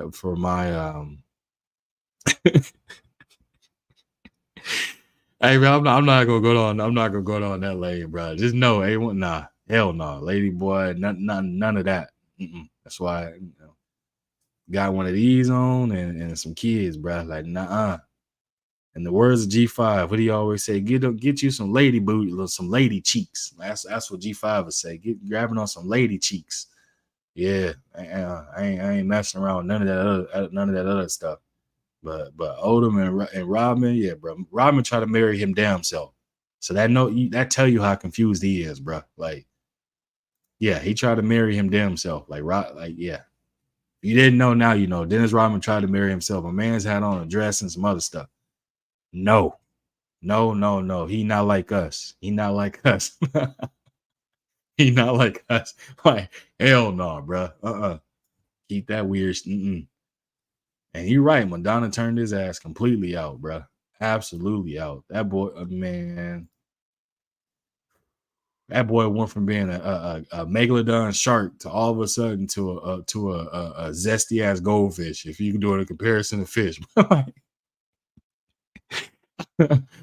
as a that's the only thing I can say. He went from being a megalodon shark to a zesty ass goldfish, bro. If I'm gonna put a jacket on it, that's where he went again. You know what I'm saying? But shout out to him and his preference, bro. But hell no. Quee said, "Do y'all not remember seeing the Lady Boys in the Hangover movie?" I don't remember nothing about any of that. I don't know nothing about that. What did he say? Skywalker said, and that shoulder in the picture looked like a chick. Yeah, Sky. Hey, again, bro. We know somehow some of them get down. Dwight Howard fighting for his life, in my opinion, or allegedly. He was fighting for his life while that other pronoun was fighting for theirs. Telling you, bro, it's some it's some weird. I don't know what that is. They not like us. They're not like us. Like it's some weird. Yeah, bro. T said Skywalker been overseas Southeast Asia in his army days. He knows about the lady boys. Teach, the crazy thing is, bro, I went to Thailand with my wife. I was there for about 3 weeks or 3.5 weeks or some time somewhere. It was like damn near a month being over there and just seeing like I could tell the difference as soon as I looked, but just seeing some of these, you know what I'm saying, dudes that don't look like me, they did not care. Like that's what they was there for. Like they punched a ticket to say, hello, I want this one. Like that's what I was seeing. And I was like, man, I wanted to gouge my damn eyes out and throw up. Like I didn't even know like what to say, how to feel about it, or none of that. But they was just over there just as if they was at a Hallmark, or if they was at, you know what I mean, like some type of what is it? You pick it, pull it type of like dealership where they just, well, I'll take this one. Like I'm like, nah, hell no. Nope. PJ Big Dog said anything you heard about Oldham is probably true. Yeah, bruh. It's a dicey game for him, bruh. It's a dicey game. Cocaine a hell of a drug. You know what I mean? Quee said, A1, I wasn't gonna bring that. Hey, Skyward said T's career was a trip. We had strip clubs outside of our base filled with drinking girls from the Russia and the Philippines. Yeah, bruh. Yeah, man. He said that whole dress with the whole dress with the wig on and everything. Yeah, that man, I'm telling you, that was the zestiest thing I ever seen Dennis Rodman do. And he was out there acting like he was really like Beyonce in that thing. And it was looking like he was looking like, no, please, no auntie of any of that. Go home. Yeah, zesty goldfish. Yeah, my bad, y'all. I fell back in the chat. I'm up here laughing and cutting up, man. Quee said that was a Bangkok, pun intended. Y'all, wow, man. Y'all, wow. Skyward said unit initiating for the new soldier was to get them drunk on soju at the clubs and hook them up with oh my. Yo, wow, Skyward. Oh my god, bro. Y'all, wow, man. Y'all, that's wild, bro. Hey man, everybody gotta have a little fun sometimes, right? He said, nah, A1, I gotta call you Bill Hoops on that one. You definitely know the Hangover movie. Oh no, I wouldn't say I know the movie. I was just saying, like, nah, like it's in like, nah, I don't want to remember or know it. Nah, I know about it. Quee said she got questions, Skywalker. Thailand, one of my favorite countries. I went last year. Yeah, bro. And the thing is, like I said, I went with my wife. Man, we would. Oh my god, the street vendor food. It was so goddamn good, bro. Like that street vendor food over there was so good. I would go back, but with kids, I'm not taking my kids over there. Hell no. That's one of them places you go to, and you just gotta enjoy yourself. You taking little kids with you, bro. You're not gonna enjoy it because it's first off, it's like over a 20-hour flight. So you stop in China or one of the other places, and then you go to Thailand. But I stayed in think it was 4 different islands or cities over there. So I had a lot of fun, man. I had a lot of fun. Skywalker said quickly, the army weird like that too. There was a sergeant that was in love with one of them girls, and one of our 4 soldiers took some nasty pictures of her and posted them on the uniform. That's wild, bro. That's wild, bro. Hey, man, y'all playing a dangerous game. That was gonna be dropping, give me 50 every 2 minutes, man. Y'all crazy. Skywalker said the sergeant was crying.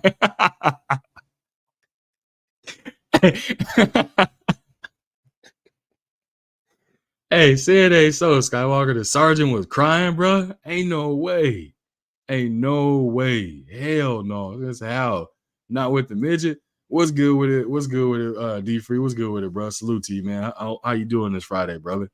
I'm gonna drop this link in a minute, man. Because like I said, I legit was using this live as a deep conversation of basketball. I cooked on any of the topics that came up, but I allowed and said this conversation can go wherever we want it to go. It can be about anything and everything, whatever y'all want. You know what I mean? Whoever in the chat, comment, you know what I'm saying? If you're catching it live right now, definitely, hey, get active in that chat. If you're catching the replay or the playback on this joint, again, get active in the chat because I'll respond to each and every one of y'all. Again, smash that like button and sub to the channel too if you're new. You know what I mean? So we just over here working and having some fun, man. Utilizing YouTube for the purposes of it, which is have some fun, enjoy the moment, and be entertained, and just have some fun. Pretty much. T said, "Facts. The food over there is amazing. Absolutely. We didn't eat at any like of the Americanized or tourist restaurants and stuff. It was literally straight street vendor food, bro. We would get up, hop on our bikes, and head out, or catch the bus. We did local transit. We were just going, bro. Like there was no fear. Like Thailand, it was fun as hell. Hot as hell, but fun as hell. So it was definitely fun. Walked a lot of places and things like that too. Quee said, "Did you see Ladyboys? I have to know." Yeah, there's Ladyboys everywhere. Over there for them, Ladyboys are considered good luck, and they're not looked at and judged like how you are in America. If so in America, we all know what it is over here, man. When you see a dude dressed like a lady, but you see like it's clear as day. They get these weird, like if you look at other people's faces, they get these weird kind of like, weird looks, you know what I mean? Or they get something thrown at them or picked on or something like that. Over there in Thailand, they're viewed as like good luck. So a lot of them want them around, right? I was told they bring like a positive energy and fun and stuff like that. That's what I was told when I was just seeing all that stuff when I was there. So it didn't bother me or anything. I just seen it. Skywalker said, "Quickly, the midget was from the villa called Takori. So when we were going and the soldiers in the country, we would take them drinking and get them hooked up with the midget." That's funny as hell, bro. That's funny as hell. Skywalker said, "Quickly, no lady boys that I know of. Nah, y'all had some over there, bro. Y'all had some over there, over there twerking in the unit or somebody had pictures hanging up, thinking that was a girl." until they found out. They effed around and found out. Went into the men's bathroom. They both standing peeing the same, bro.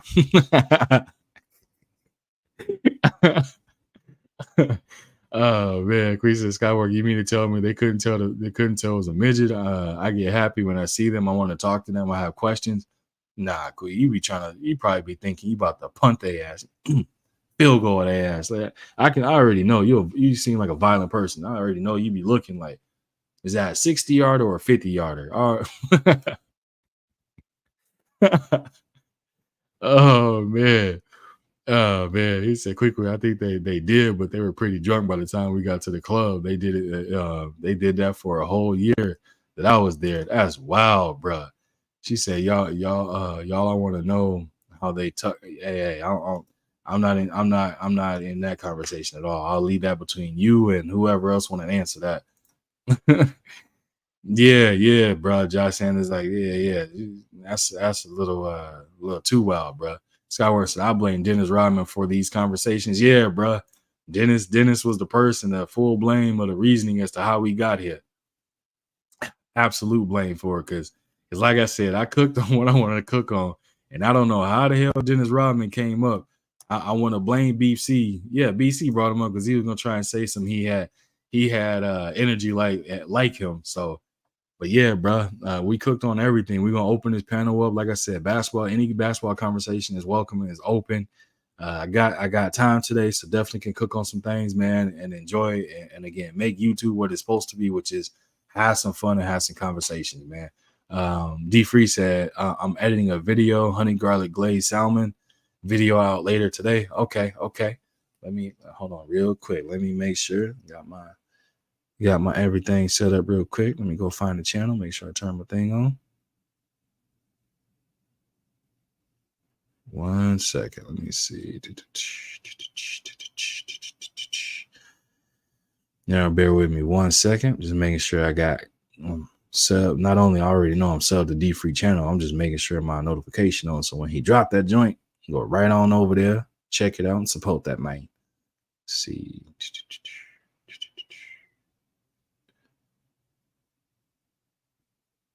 All right. And boom. Yep. I hit the notification bell, turned it off, turned it back on. Make sure I got that ready for whenever my brother drop it. I'll be ready to pop over there and check it out. Y'all make sure y'all do the same, man. Again, if you're catching a playback, you're new to the build or anything like that, everybody in this chat has a channel. If you can, go support everybody in this joint.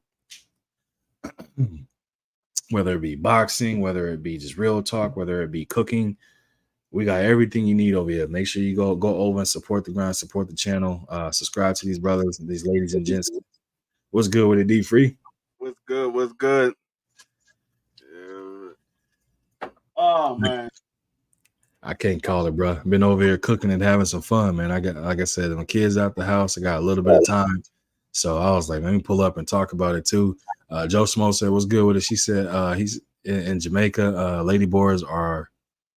Wait, Bati boys. Oh, Bati boys get stoned. Oh, lady boys get stoned to death or killed. See, that's news to me. Like I said, and yeah, the laddie boys they get. Yeah, you won't see them again. You won't see them again. Mm-hmm. They get unalive. That's wild. Let's see what did Josh Henderson say? He said, I'm gonna check it out for you, my secret chef that teaches me how to cook. She said, I'm waiting on D Free. Yeah, it's those things, man. Where like I said, over in Thailand, bro, the energy they promote and how they are, they're not like forceful as far as how they are towards you. They're extremely friendly, nice, and the community and people around them, they love them, like big time love them, like. So it's cool over there, but like I said, in America, it's not that same way, bro. Like over here, if they dress the same, act the same way they did like that, bro, you'd have people looking at them weird and all type of stuff. Especially if you're in the South. Damn, I can't even say the Texas saying. I'm pretty sure whoever else is in the chat from Texas, it steers and yeah, like they said that's from Tech. Like yeah, what's good with it, Teach? What's going on, Teach? I was gonna say if he's talking, I can't hear him. What's going on? Oh, there we go. Now I can hear you. You good now? Yep, now I can hear you loud and clear now. At first, I couldn't hear anything. Yeah, when I got in, I didn't know where you guys were steering the Dennis Rodman conversation because I got in kind of late. So I don't know what you and BC was talking about. But yeah, I mean, Rodman, man, dude is an icon. Started with his hairstyle. Dude's like out of the ring, right? Started with his hairstyle, with his fashion. Dude's been on a lot of TV shows. Got covered when he was in North Korea. Yeah, so Rodman's been all over, man. Mm-hmm. But where were you guys steering that conversation with BC though? Oh, that's so BC was like, he was comparing his game to Dennis Rodman. He said, yeah, I was 5'7", but my game was the same as Dennis Rodman, right? And I was saying how Dennis Rodman had, So BC was defensive too? Yeah, he said he was like a 5'7" Dennis Rodman, but he said like how he was explaining it, he was talking about how he had all the energy, like meaning like he didn't get tired. And I was like, bro, Dennis Rodman was the first professional like fiend that we ever seen, and he used to, he'd play with his nose allegedly before every game. I said, BC, as black as you is and as dark as you is, you better not ever sneeze or play with your nose because that's gonna be like baby powder just shooting out your nose. So that's why I was messing with him because he was trying to make jokes at me. So I had to get him a little bit. But he was saying, yeah, bro. He said, I'm 5'7" Dennis Rodman. And I'm like, hold on, what the hell? Now it just steered that way. And then all of a sudden it went down from when Dennis Rodman was trying to marry himself and all type of stuff. It just got it went down a different barrel that I wasn't expecting it to go. Like, look, Skywalkers, I found a link of the clubs I used to go to in Korea. I don't know if I can. Hold on, I'm gonna mute myself and click it on the YouTube. I'm gonna go on YouTube and see what it is. I want to see what this is. Oh man, Man, speaking on Thailand, man. I mean, if anybody goes, man, I mean, all I gotta say is that the food is just amazing. But besides that, when you talk about the lady boys, so this thing is you gotta remember, this thing is very natural to them, right? Like nobody over there like really judges them. It's like they just live a normal life over there. And these guys, they even come up to you and try to spit game, which was weird to me. But obviously, coming from the US, it's kind of weird for us if you're straight and all, right? But it's natural for them. They just come up to you, spit game if they want to. It is what it is.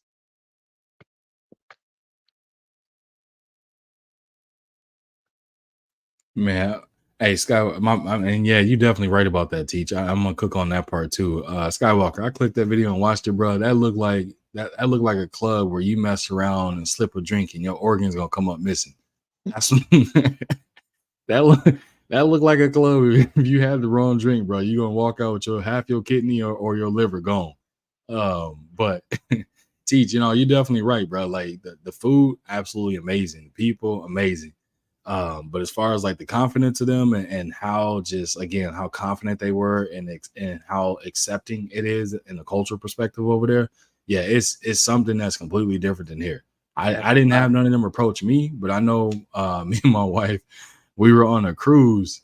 Yeah, I guess it's one of the cruises that they have to go from island to island, and they stop and you can go swimming and other stuff like that.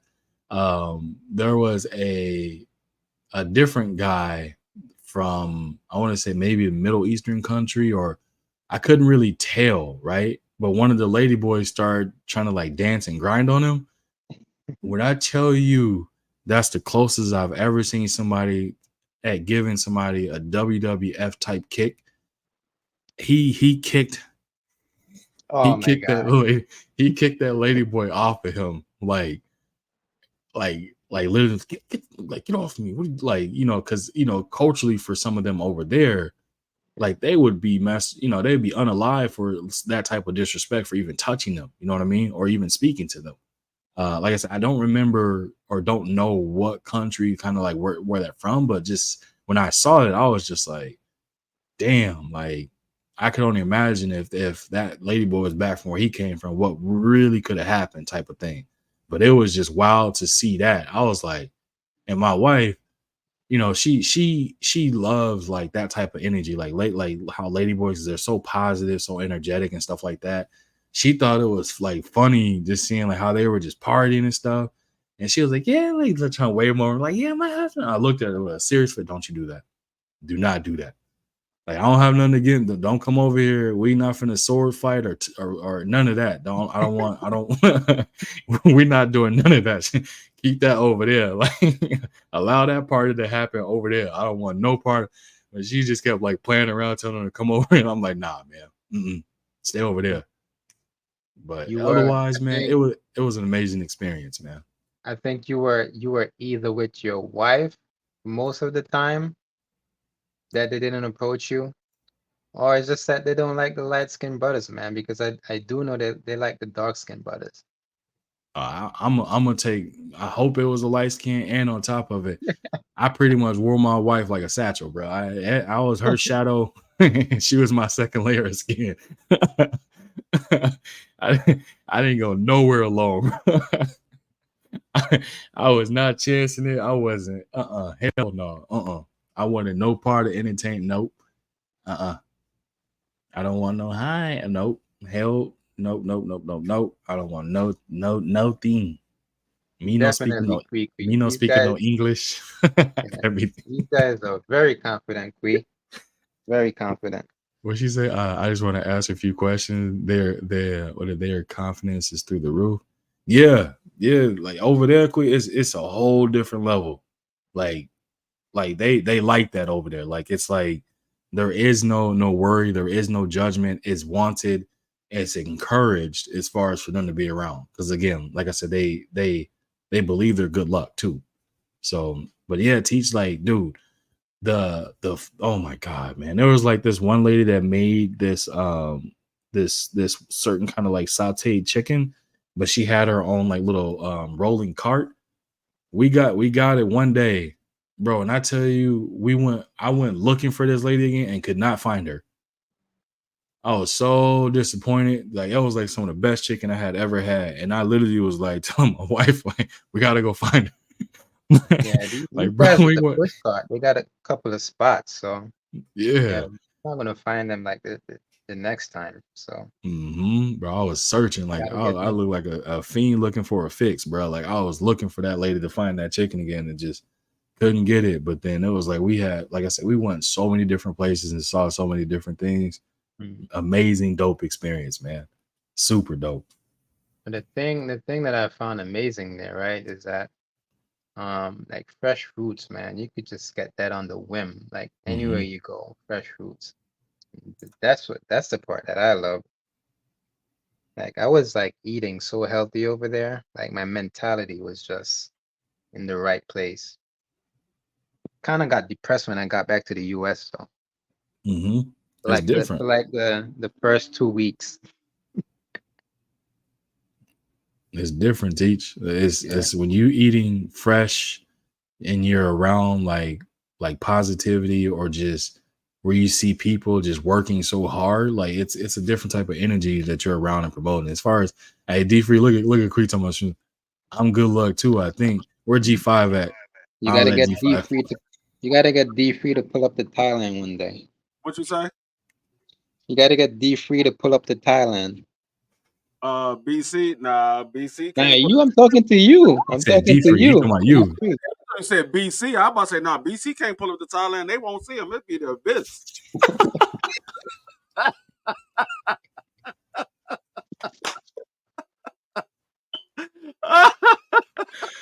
Nah, yeah, I'm trying to make some trips in other countries. I'm just trying to get my wife up to it because she's real terrified of flying. Um, I'm not so much scared of flying as much as I used to be because the military, I was able to get over that for the most part. I don't know. I gotta get myself up for a 20-hour trip though. That's a long flight. That's a whole day. I It's gotta a get ready. long flight. Hey, but D Free, I say this: when you're on that flight, when they do that, most likely it'll be a layover. I think for you because you're in DC. I think they the country they mainly stop in is China. But the flight when we took, bro, like it was a jumbo jet. So I was able to stand up and I couldn't touch the ceiling unless I jumped. And the leg space I had in between me and like the next seat, bro, I was stretched out comfortably Oh, with yeah, plenty of space. you was on like a 747. I think so. Like I had tons of room, and I was like, man, That's how it wow. was when I was in the military. We because every time we travel, we took a 747 so we can carry the tanks and stuff underneath. And that joint had a big ass movie projector in there. I forgot what movie we was watching, but I'm sitting there. I forgot I was on a plane for a minute. I'm sitting there just watching the movie. I'm like, this in a damn plane? But yeah, Mm.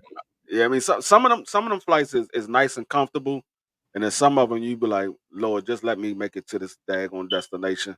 I drive back. Um, like I'm not tall as everyone, so like these economy flights are good for me, man. So I'll be stretched out when I sit down.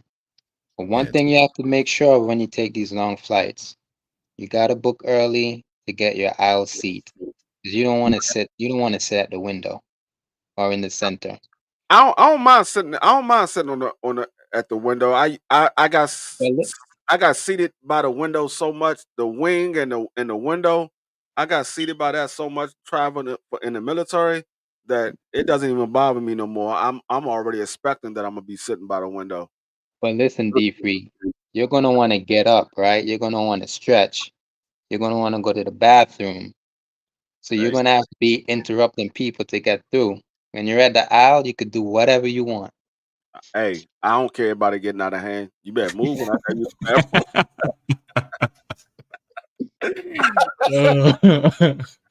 I don't know, DP. I get what you're saying. I get what you're saying. It's just And I'm I the same remember, as you. sometimes I like looking out the window, seeing how far over the clouds we are. I Hey, remember flying back to the US, right? And I was sitting next to this girl. She's Korean. I was sitting next to her. She was at the window.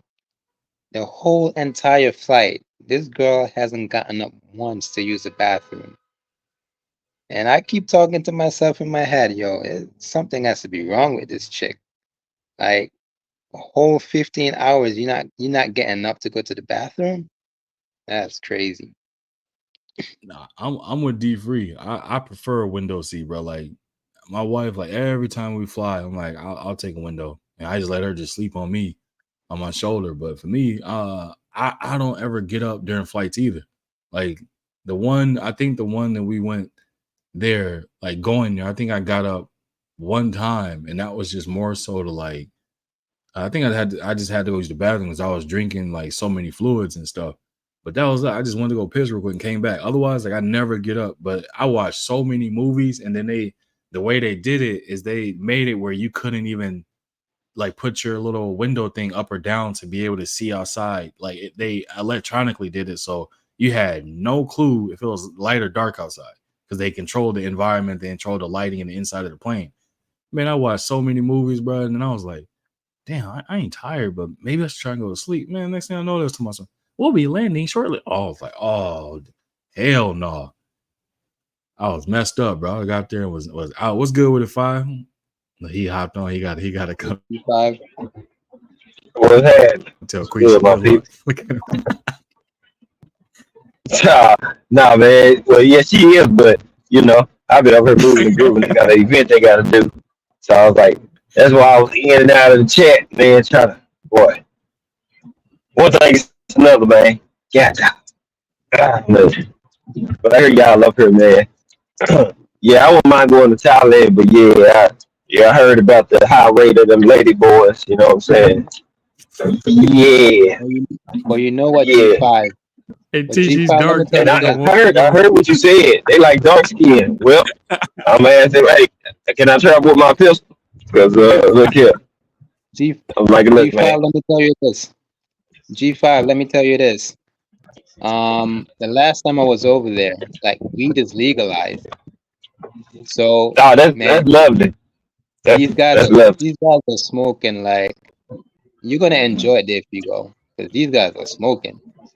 Got that right. As soon as I get back to the crib, that's what I'm about to do.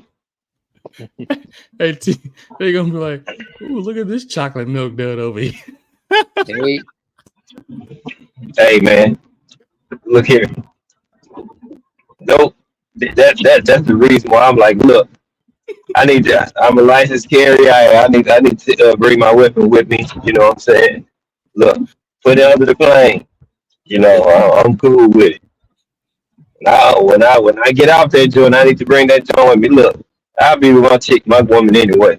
We's over there, but I'll be smoking me a fatty though. Best believe that. Hey, look, 5. and You you, be you able to just gotta walk have down the three street. people by your side the entire time, man. No, look, Teach. Him and Queen gonna be Of sitting course, down I'm eating. be like how A1 was. Hey, Teach, look, him and Queen gonna Real be sitting street. down eating. You know, next thing you know, somebody gonna walk by. If his hat is off, they gonna rub his head and sell him high.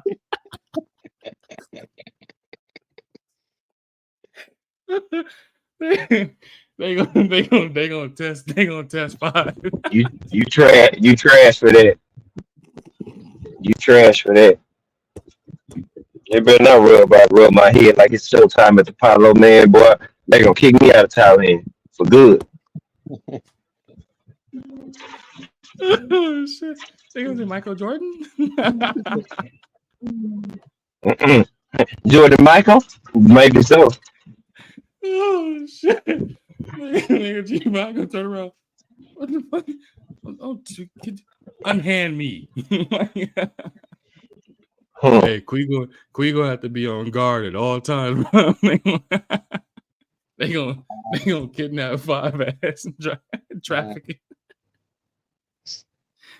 Oh man. Hey, D Free. Hey, did you hear? You heard I said, hey, G5 go over there. Him and Quico be sitting eating dinner. He gonna have his hat off. One of the labels gonna come by and be like, ooh. For real, like these guys, they come up and they touch you. Not only the lady boys, but the girls as well. These guys are confident, man. Queen gonna be up that joint swinging. She gonna be like, better handle that. Hey, they're gonna be touching Quee too. Hey, look, Free. If my wife was here, I'd put her on camera. I would tell her, bro. I held her hand so much. My hands are big. I was imprinting on her hand, and her hand going numb. Palms is sweaty and all type of stuff. I didn't. She was like, "Unhand me." Hell no. You ain't going. Stay right here. That's the one thing that gets me a little nervous about going over there, because I didn't see so many stories how niggas got kidnapped going over to those other countries. I'm like, hold up, nah, I ain't having it. Niggas breaking my daggone hotel room, it's gonna be a problem. Yeah, but it's pretty chill over there, though. I mean, when it comes to like being, I don't know about Thailand, but I know for sure they do that joint in the Philippines. They do that for sure. Yeah, in some areas, yeah.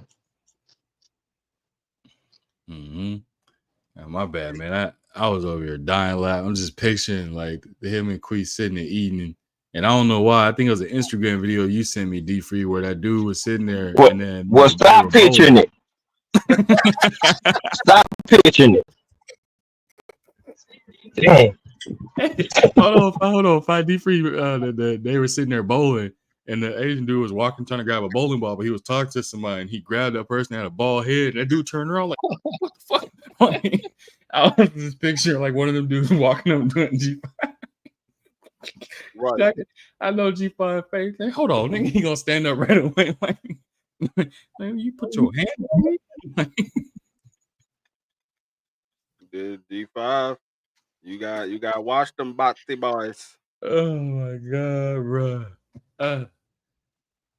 I can't stop laughing, man. That was one of the funniest. Yeah, they better not touch me. Hey, I ain't touch you. I'm gonna be on CNN. They're gonna be talking about me everywhere. This dude that lost his mind. I sure did. Your ass gonna be doing 25 to life in that goddamn show. No, it ain't. I'm like, it was truly self-defense. I was in fear of my life. Them other countries don't care about none of that, bro. them motherfuckers will lock your ass up. Like, oh, we don't have a person in our country by that name. He said, Gabriel, we don't know. He said, Quick, we don't know. Sorry. Your ass to be gone. Oh shit. You're gonna have to call Sergeant Dwayne Freeman to free you. What's good with it? He said Theo 3 Brown. What's good with it? He said I just came across his live stream and sub to the channel. Solid brothers, good talk. Salute to you, man. Appreciate that.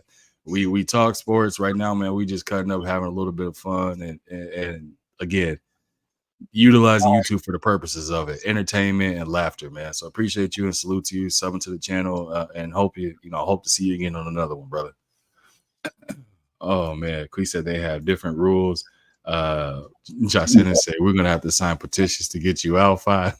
No petition is going unanswered, bro. Unhand me, please. 5 gonna come back with more hair than me. That's how you gonna know it's crazy over there. Brother. 5 gonna be mad as hell. Like, hold up, man. Hold up. This shit ain't right. How the fuck y'all just take my daggone shit like that? Bro, I'm telling you. I'm absolutely telling you. It's just other countries have other rules. My advice to anybody that's traveling internationally, you don't have to know every single rule, but just don't do something you would do in America. Like, do the right thing and know wrong is wrong, is right. That's the only advice, unsolicited advice I can give to somebody, is just make sure that you don't do something you think every country abides by, or they allow them to let go. Other countries not like that. They will absolutely. You think it's something small, and that could be like a 5-star felony on Grand Theft Auto in that country type of thing. Like, Yeah, just man. make sure you travel smartly is the only thing my suggestion to anybody that travels internationally or looking to do it or hasn't done it before. Dude, I got bribed. I got bribed by the police when I was in Malaysia. Like I was traveling around, and I wasn't traveling with my passport, but I had my ID though. Mhm. And we just came across a police stop while we were just traveling to this other place. Stopped us, saw that I was black because they had issues with like Nigerians in the country. Mhm. So they pretty much thought I was African. And like they threatened to lock me up, asking me to show them my passport, but I only had my ID at the time. And long story short, I was there for a while. Had to call up somebody to take a picture of my passport just to show these guys, and I had to pay them. Well, they asked for money, so I had to pay them like $200 just to, get through. Mhm. Yeah, I got bribed, man. Yep. No, they take advantage of tourists because they don't know. You know what I mean? It's like even over in Thailand, like when we had what was it? Tuk-tuks, like it's like the motorcycle that has like the little wagon on it type of thing. But then we started taking an Uber there because the taxi was expensive. And then we figured out, oh, they actually have Ubers here, right? And so the first time we took an Uber, the Uber driver told us, like, one of you guys got to sit in front, one of you guys got to sit in the back, just because taxi drivers would fight Uber drivers for stealing their business because they're offering a price for a service at like half the amount that the taxi would charge you. And they were saying like, yeah, so it just looks like a friend is picking up a friend. So they tell somebody to hop in the front and the other person hop in the back. And I was like, dang, that's crazy. Like, it makes sense, but that's crazy that's the depths at that time when we went that they would go through over trying to make sure people weren't getting their business stolen and stuff like that. But like the tuk-tuk drivers, like one of them took us to a freaking place to try and what is it? To like try and sell us on buying something here when we asked to go here, like trying to do that thing, and he gets like a cut out of if you bring a tourist here and they buy something, they that type of thing. So it's like just being up on game or understanding, like keep yourself on the up and up, pay attention where you're going, put a GPS on your phone if you're getting picked up, and look up the exact location where you're going, put your GPS on and pay attention the whole time. So that way you know where you going, they're not making no other kind of stops and stuff like that. But outside of that, man, it's like they just nice as hell for the most part. We walked everywhere outside of riding bikes or little moped thing. We just walked everywhere. Man, and you know what pissed me off about this situation? Like at the end of all that shit, like they wanted to take pictures with me. So a bunch of them, they actually came over and took pictures with me. And these guys have stopped doing what they were doing and wanted to talk to me about basketball. Like, what the hell? Yo, I became so tight, but I didn't show it. I was so upset, man. The nerve taking my money, they want to talk to me. Yep. It's just one of them things, man, where again, these are countries. Obviously, every country has areas that's going to be bad or have its own kind of reputation and stuff like that. And then, because the same thing is here in the U.S., right? But it's just a matter of, if you're born and you live here, you kind of know the rules and regulations. And it's like in other countries, it's just, again, just do the right thing is my only advice. You know what I mean? So that way you're not putting yourself at risk of anything. But for the most part, you should have a blast. I mean, that's the point why you go in there is to experience the culture and life. But just make sure everything is on the up and up, and you got all your T's crossed and your I's dotted, and you'll be good. But What was I about to say? Damn, I was about to say something, man. That was pretty much the only unpleasant situation that I had. But for the most part, the country, Malaysia is nice too. I really love it over there. I went to the Dominican Republic, and it was cool as hell. People were really nice there too. That's where D-Free from. Well, no, D-Free Puerto Rican. Never mind. Yeah, no, I'm Puerto Rican. No, I heard the DR is good though. I heard the DR is cool.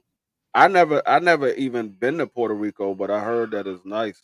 Actually, I take that back. I have been to Puerto Rico one time, but it was for a short period of time. You didn't get to really and go and enjoy it, huh? Yeah, nah. I went over there for like a weekend, so yeah, I didn't get a chance to enjoy it. But I plan on going back. I want to go back for like a week. You got the time to do it, brother. I tell anybody and everybody, and people that look like us that ain't never been nowhere or always been domestic. I'm like, man, if you have the means or ability to do it, go somewhere else and experience something different. And I guarantee you're gonna come back with a new profound outlook on this place. Whether it's bad or good or indifferent, you're gonna look at something different. Bruh, yo, definitely. And you're gonna notice it right away. Like, I mean, when I went to Japan, right? You go there. Compared to New York, that place is so clean. Like no trash or anything on the streets. They don't have a garbage can at the corner of the streets like we do here.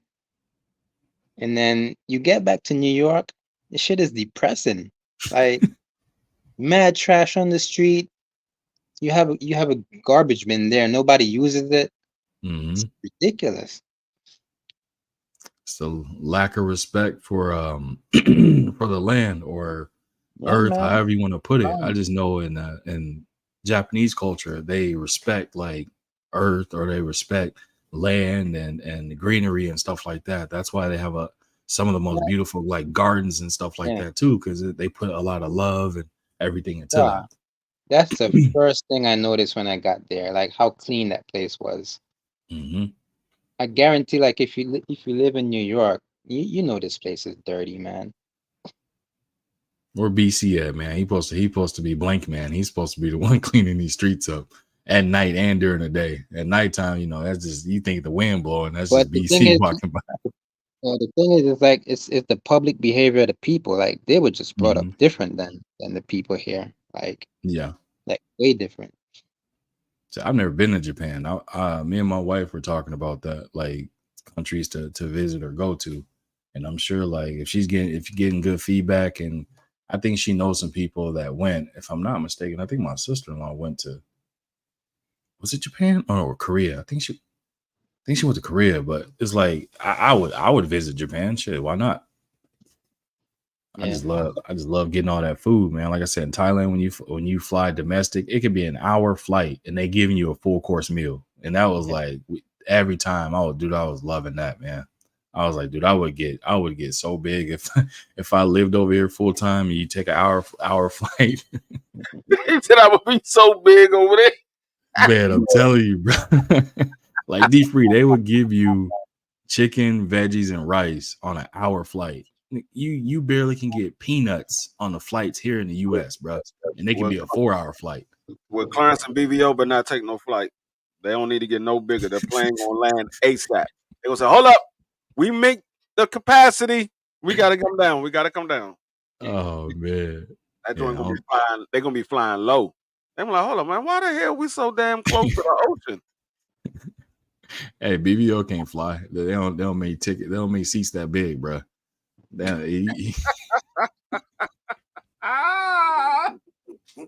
got a whole row to himself. Even then, like 3 seatbelts and shit. He trying to still. I need you to cut this one and sew this one together. Oh man, ain't no way, bro. Oh shit. Yeah, I'm sitting here. I keep looking down because I'm sitting here editing this video right now. I'm about to put it together and load it up. Okay. My wife she finished her plate already. I'm like, God damn, I just gave it to you. You got to give us a sneak preview. I want to see what the food look like. I'm here trying to send these reports. together right there. You see Awa? That's a plate right there. I'll put it together. That's what you cooked up. Yeah, I can't. Maybe you can see it more clear on your end. I have to wait until the video drop because I know it's gonna be super clear. Yeah. All right, so this one right here. I gotta edit this joint. All right. Yeah, I was gonna say I couldn't see like anything out of there.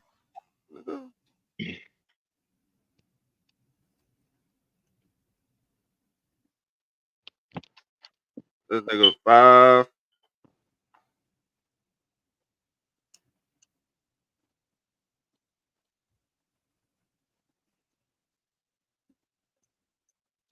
That's something you cooked up, D-Free? Yeah, I just I put it together today for my wife because What's the occasion? Like an anniversary or something? no she had a stroke on Tuesday, and so her blood pressure is high, so I said I'm gonna start cooking a little more healthy so she don't have to worry about her blood pressure. How's she doing now? Oh, she's good. She's good now. She's back to normal. All Um, right. yeah, so she don't have any lingering effects, and so everything That's is on that. blessings. That's what I said too, bro. That's definitely good that it wasn't anything, excuse me, extra or anything coming from it, and like full recovery and things like that. Because that's why I had texted you on the side about that too to make sure she was all good. Because that's one of the things, man. You never know what that after effects or long term effects can be, type of thing. So yeah, shout out to her, man, for sure. You and the fam. Yeah, yeah. She in the room chilling right now. Not only the food, D-Free. Gotta get that exercise in too. Oh yeah, she just got finished doing exercise right before I gave her plate. She Uh, while I was doing the video in between my takes, she asked me to show her some exercise to do while I was cooking. So she did that while I was cooking. So, yeah. cool. So we getting everything on track. So she want to lose some weight, and she want to start eating more healthy. So now her little snack she got is a trail mix that's made with the omega 3. It's an omega 3 trail mix, and so that she be snacking on that during the day while she waiting to eat. So I try to feed her 3 times a day, but like this morning she had a yogurt and a fruit salad, and then this afternoon she had a chef salad, and then tonight she just had the salmon, brown rice, and spinach. It's good. That's good. Yeah, that's dope. She definitely getting it in and getting fed well. Yeah, what's going on, AB? Yeah, Yeah, I'm good with AB. Man, D Free over there definitely gotta chef it up. I wasn't saying, D Free in the military, so he ain't letting none of that, none of that, none of that slide. Oh, you don't want to do what? Nah, drop and give me 20. Like, nah. D Free not letting that joint slide. Oh man, I didn't even realize I've been on for damn near 2.5 hours. That's longer than I'm used to. I'm used to knocking in an hour or hour and a half and sliding out the way. But like I said, I ain't had the kids. Definitely wanted to cook for a minute. So I'm probably gonna pull up another live either later or tomorrow, early tomorrow, because I'm gonna go pick them up. So I'm probably gonna tap in again. Just why not? I done dropped some videos, hopping up on panels and all type of stuff. So definitely trying to keep growing the platform and growing the channel, man. That's one thing I've been trying to do. So I feel like it's working a little bit, knowing the viewership is going up. More people, getting engaged and seeing it. Must have hit some kind of algorithm or something. So I just got to be consistent and keep doing it though. But nah, yeah. All you gotta do is just be consistent. Once they see that you dropping videos on a regular basis, people say, okay, all right, let me tap into this channel. And once they tap into the channel, um, they're gonna keep coming back, and they're gonna start telling people about the channel. Hey, this person over here, he talking about basketball. He knows what he's talking about, stuff like that. So yeah, you just gotta stay consistent. Yep. So And like, once they see that you putting up videos constantly, eventually people are gonna start they're gonna start subbing to the channel because they go to look to see how many videos you got. A lot of people go look see how many videos you got. Oh, you only got 4 videos. I ain't worried about. I'll wait till you get a little bit bigger, put a little bit more content up there. Once they see that you got constant content and it's coming out on a regular basis, that's the ones that they like to sub to. Mhm. I know that, and I know that you're a part of the boxing community, but at the same time, you have your own thing going with this basketball channel. So I don't think you have to worry about being on somebody else's time. Just do what you got to do, and Oh yeah. then people will just pull up. Oh yeah. No, I choose the 2 o'clock time because normally when I have my kids, that's around the time they take a nap. So that's why I'll be like 2:30. I'll pin it then because that's when my kids, take a nap, and then that way mom is freed up because we're expecting another. So I don't want her trying to deal with a 2-year-old and 3-year-old on our own and them going crazy and stuff like that. I'm trying to minimize their stress in every angle and all angles if possible. So I choose that time because that's when they go to sleep. That way I'm freed up and I can go ahead and cook and enjoy it. By the time I finish my live, they either are waking up or just about to wake up or already awake. Because it's been a couple of times where I was just cooking on the live and then literally while I'm cooking, all of a sudden I hear the footsteps or I just see them pop up around the corner and it's kind of like looking, and then my my daughter will just come and stand. My son will be the one that'll come get on the camera looking at stuff, seeing what I'm doing. But my daughter will just stand there and look at me like, okay, you gonna come over here and say hi to us or what? Like it'd be funny as hell, man. I wish I could turn it and show y'all at times when they do it because y'all just gonna crack up. But they hair look like a mess though, bro. So what's the deal? Like, are you planning on forming your own daycare, or is this the last one? No, this is the last one. No, Your own daycare. hell no. No sirree. This boy get here, that's it. That is it. I'm wearing a chastity belt, finding God, and all kind of stuff. I ain't no more coming. That nigga said that was it after the first one. Shit, no, I didn't. I said that after the second one. Then I was like, and we both looked at each other and was like, nah, there won't be no fourth. There won't be no fourth. That's why I said I'm gonna do everything with my power to make sure ain't gonna be no fourth. Hey, I mean, but it's good though. I mean, you got a son, you got a daughter, right? Yep. Yeah, so that's out of the way, so you don't have to worry about what's coming next. Yep. That's what I said. I didn't care if I had a boy or a girl next, and then it ended up being a boy. I was like, cool. If it was a girl, cool. I had no preference of caring because I had one of each. Yeah. So I'm gonna get up here and get ready to shut this joint down so I can finish putting. And that's what I was doing too, D3. I was actually rearranging the rooms and stuff to moving them to a different room and getting ready because man, she doing October, so that's coming right down the pipeline. That's coming quick. So I was like, yeah, let me go ahead and get these rooms ready, switch these rooms around, get this one ready and stuff like that. That way, when it come time to it, I ain't got to worry about it. Yeah. Mm-hmm. But you brothers got any last words for me, Teach? You got anything for me?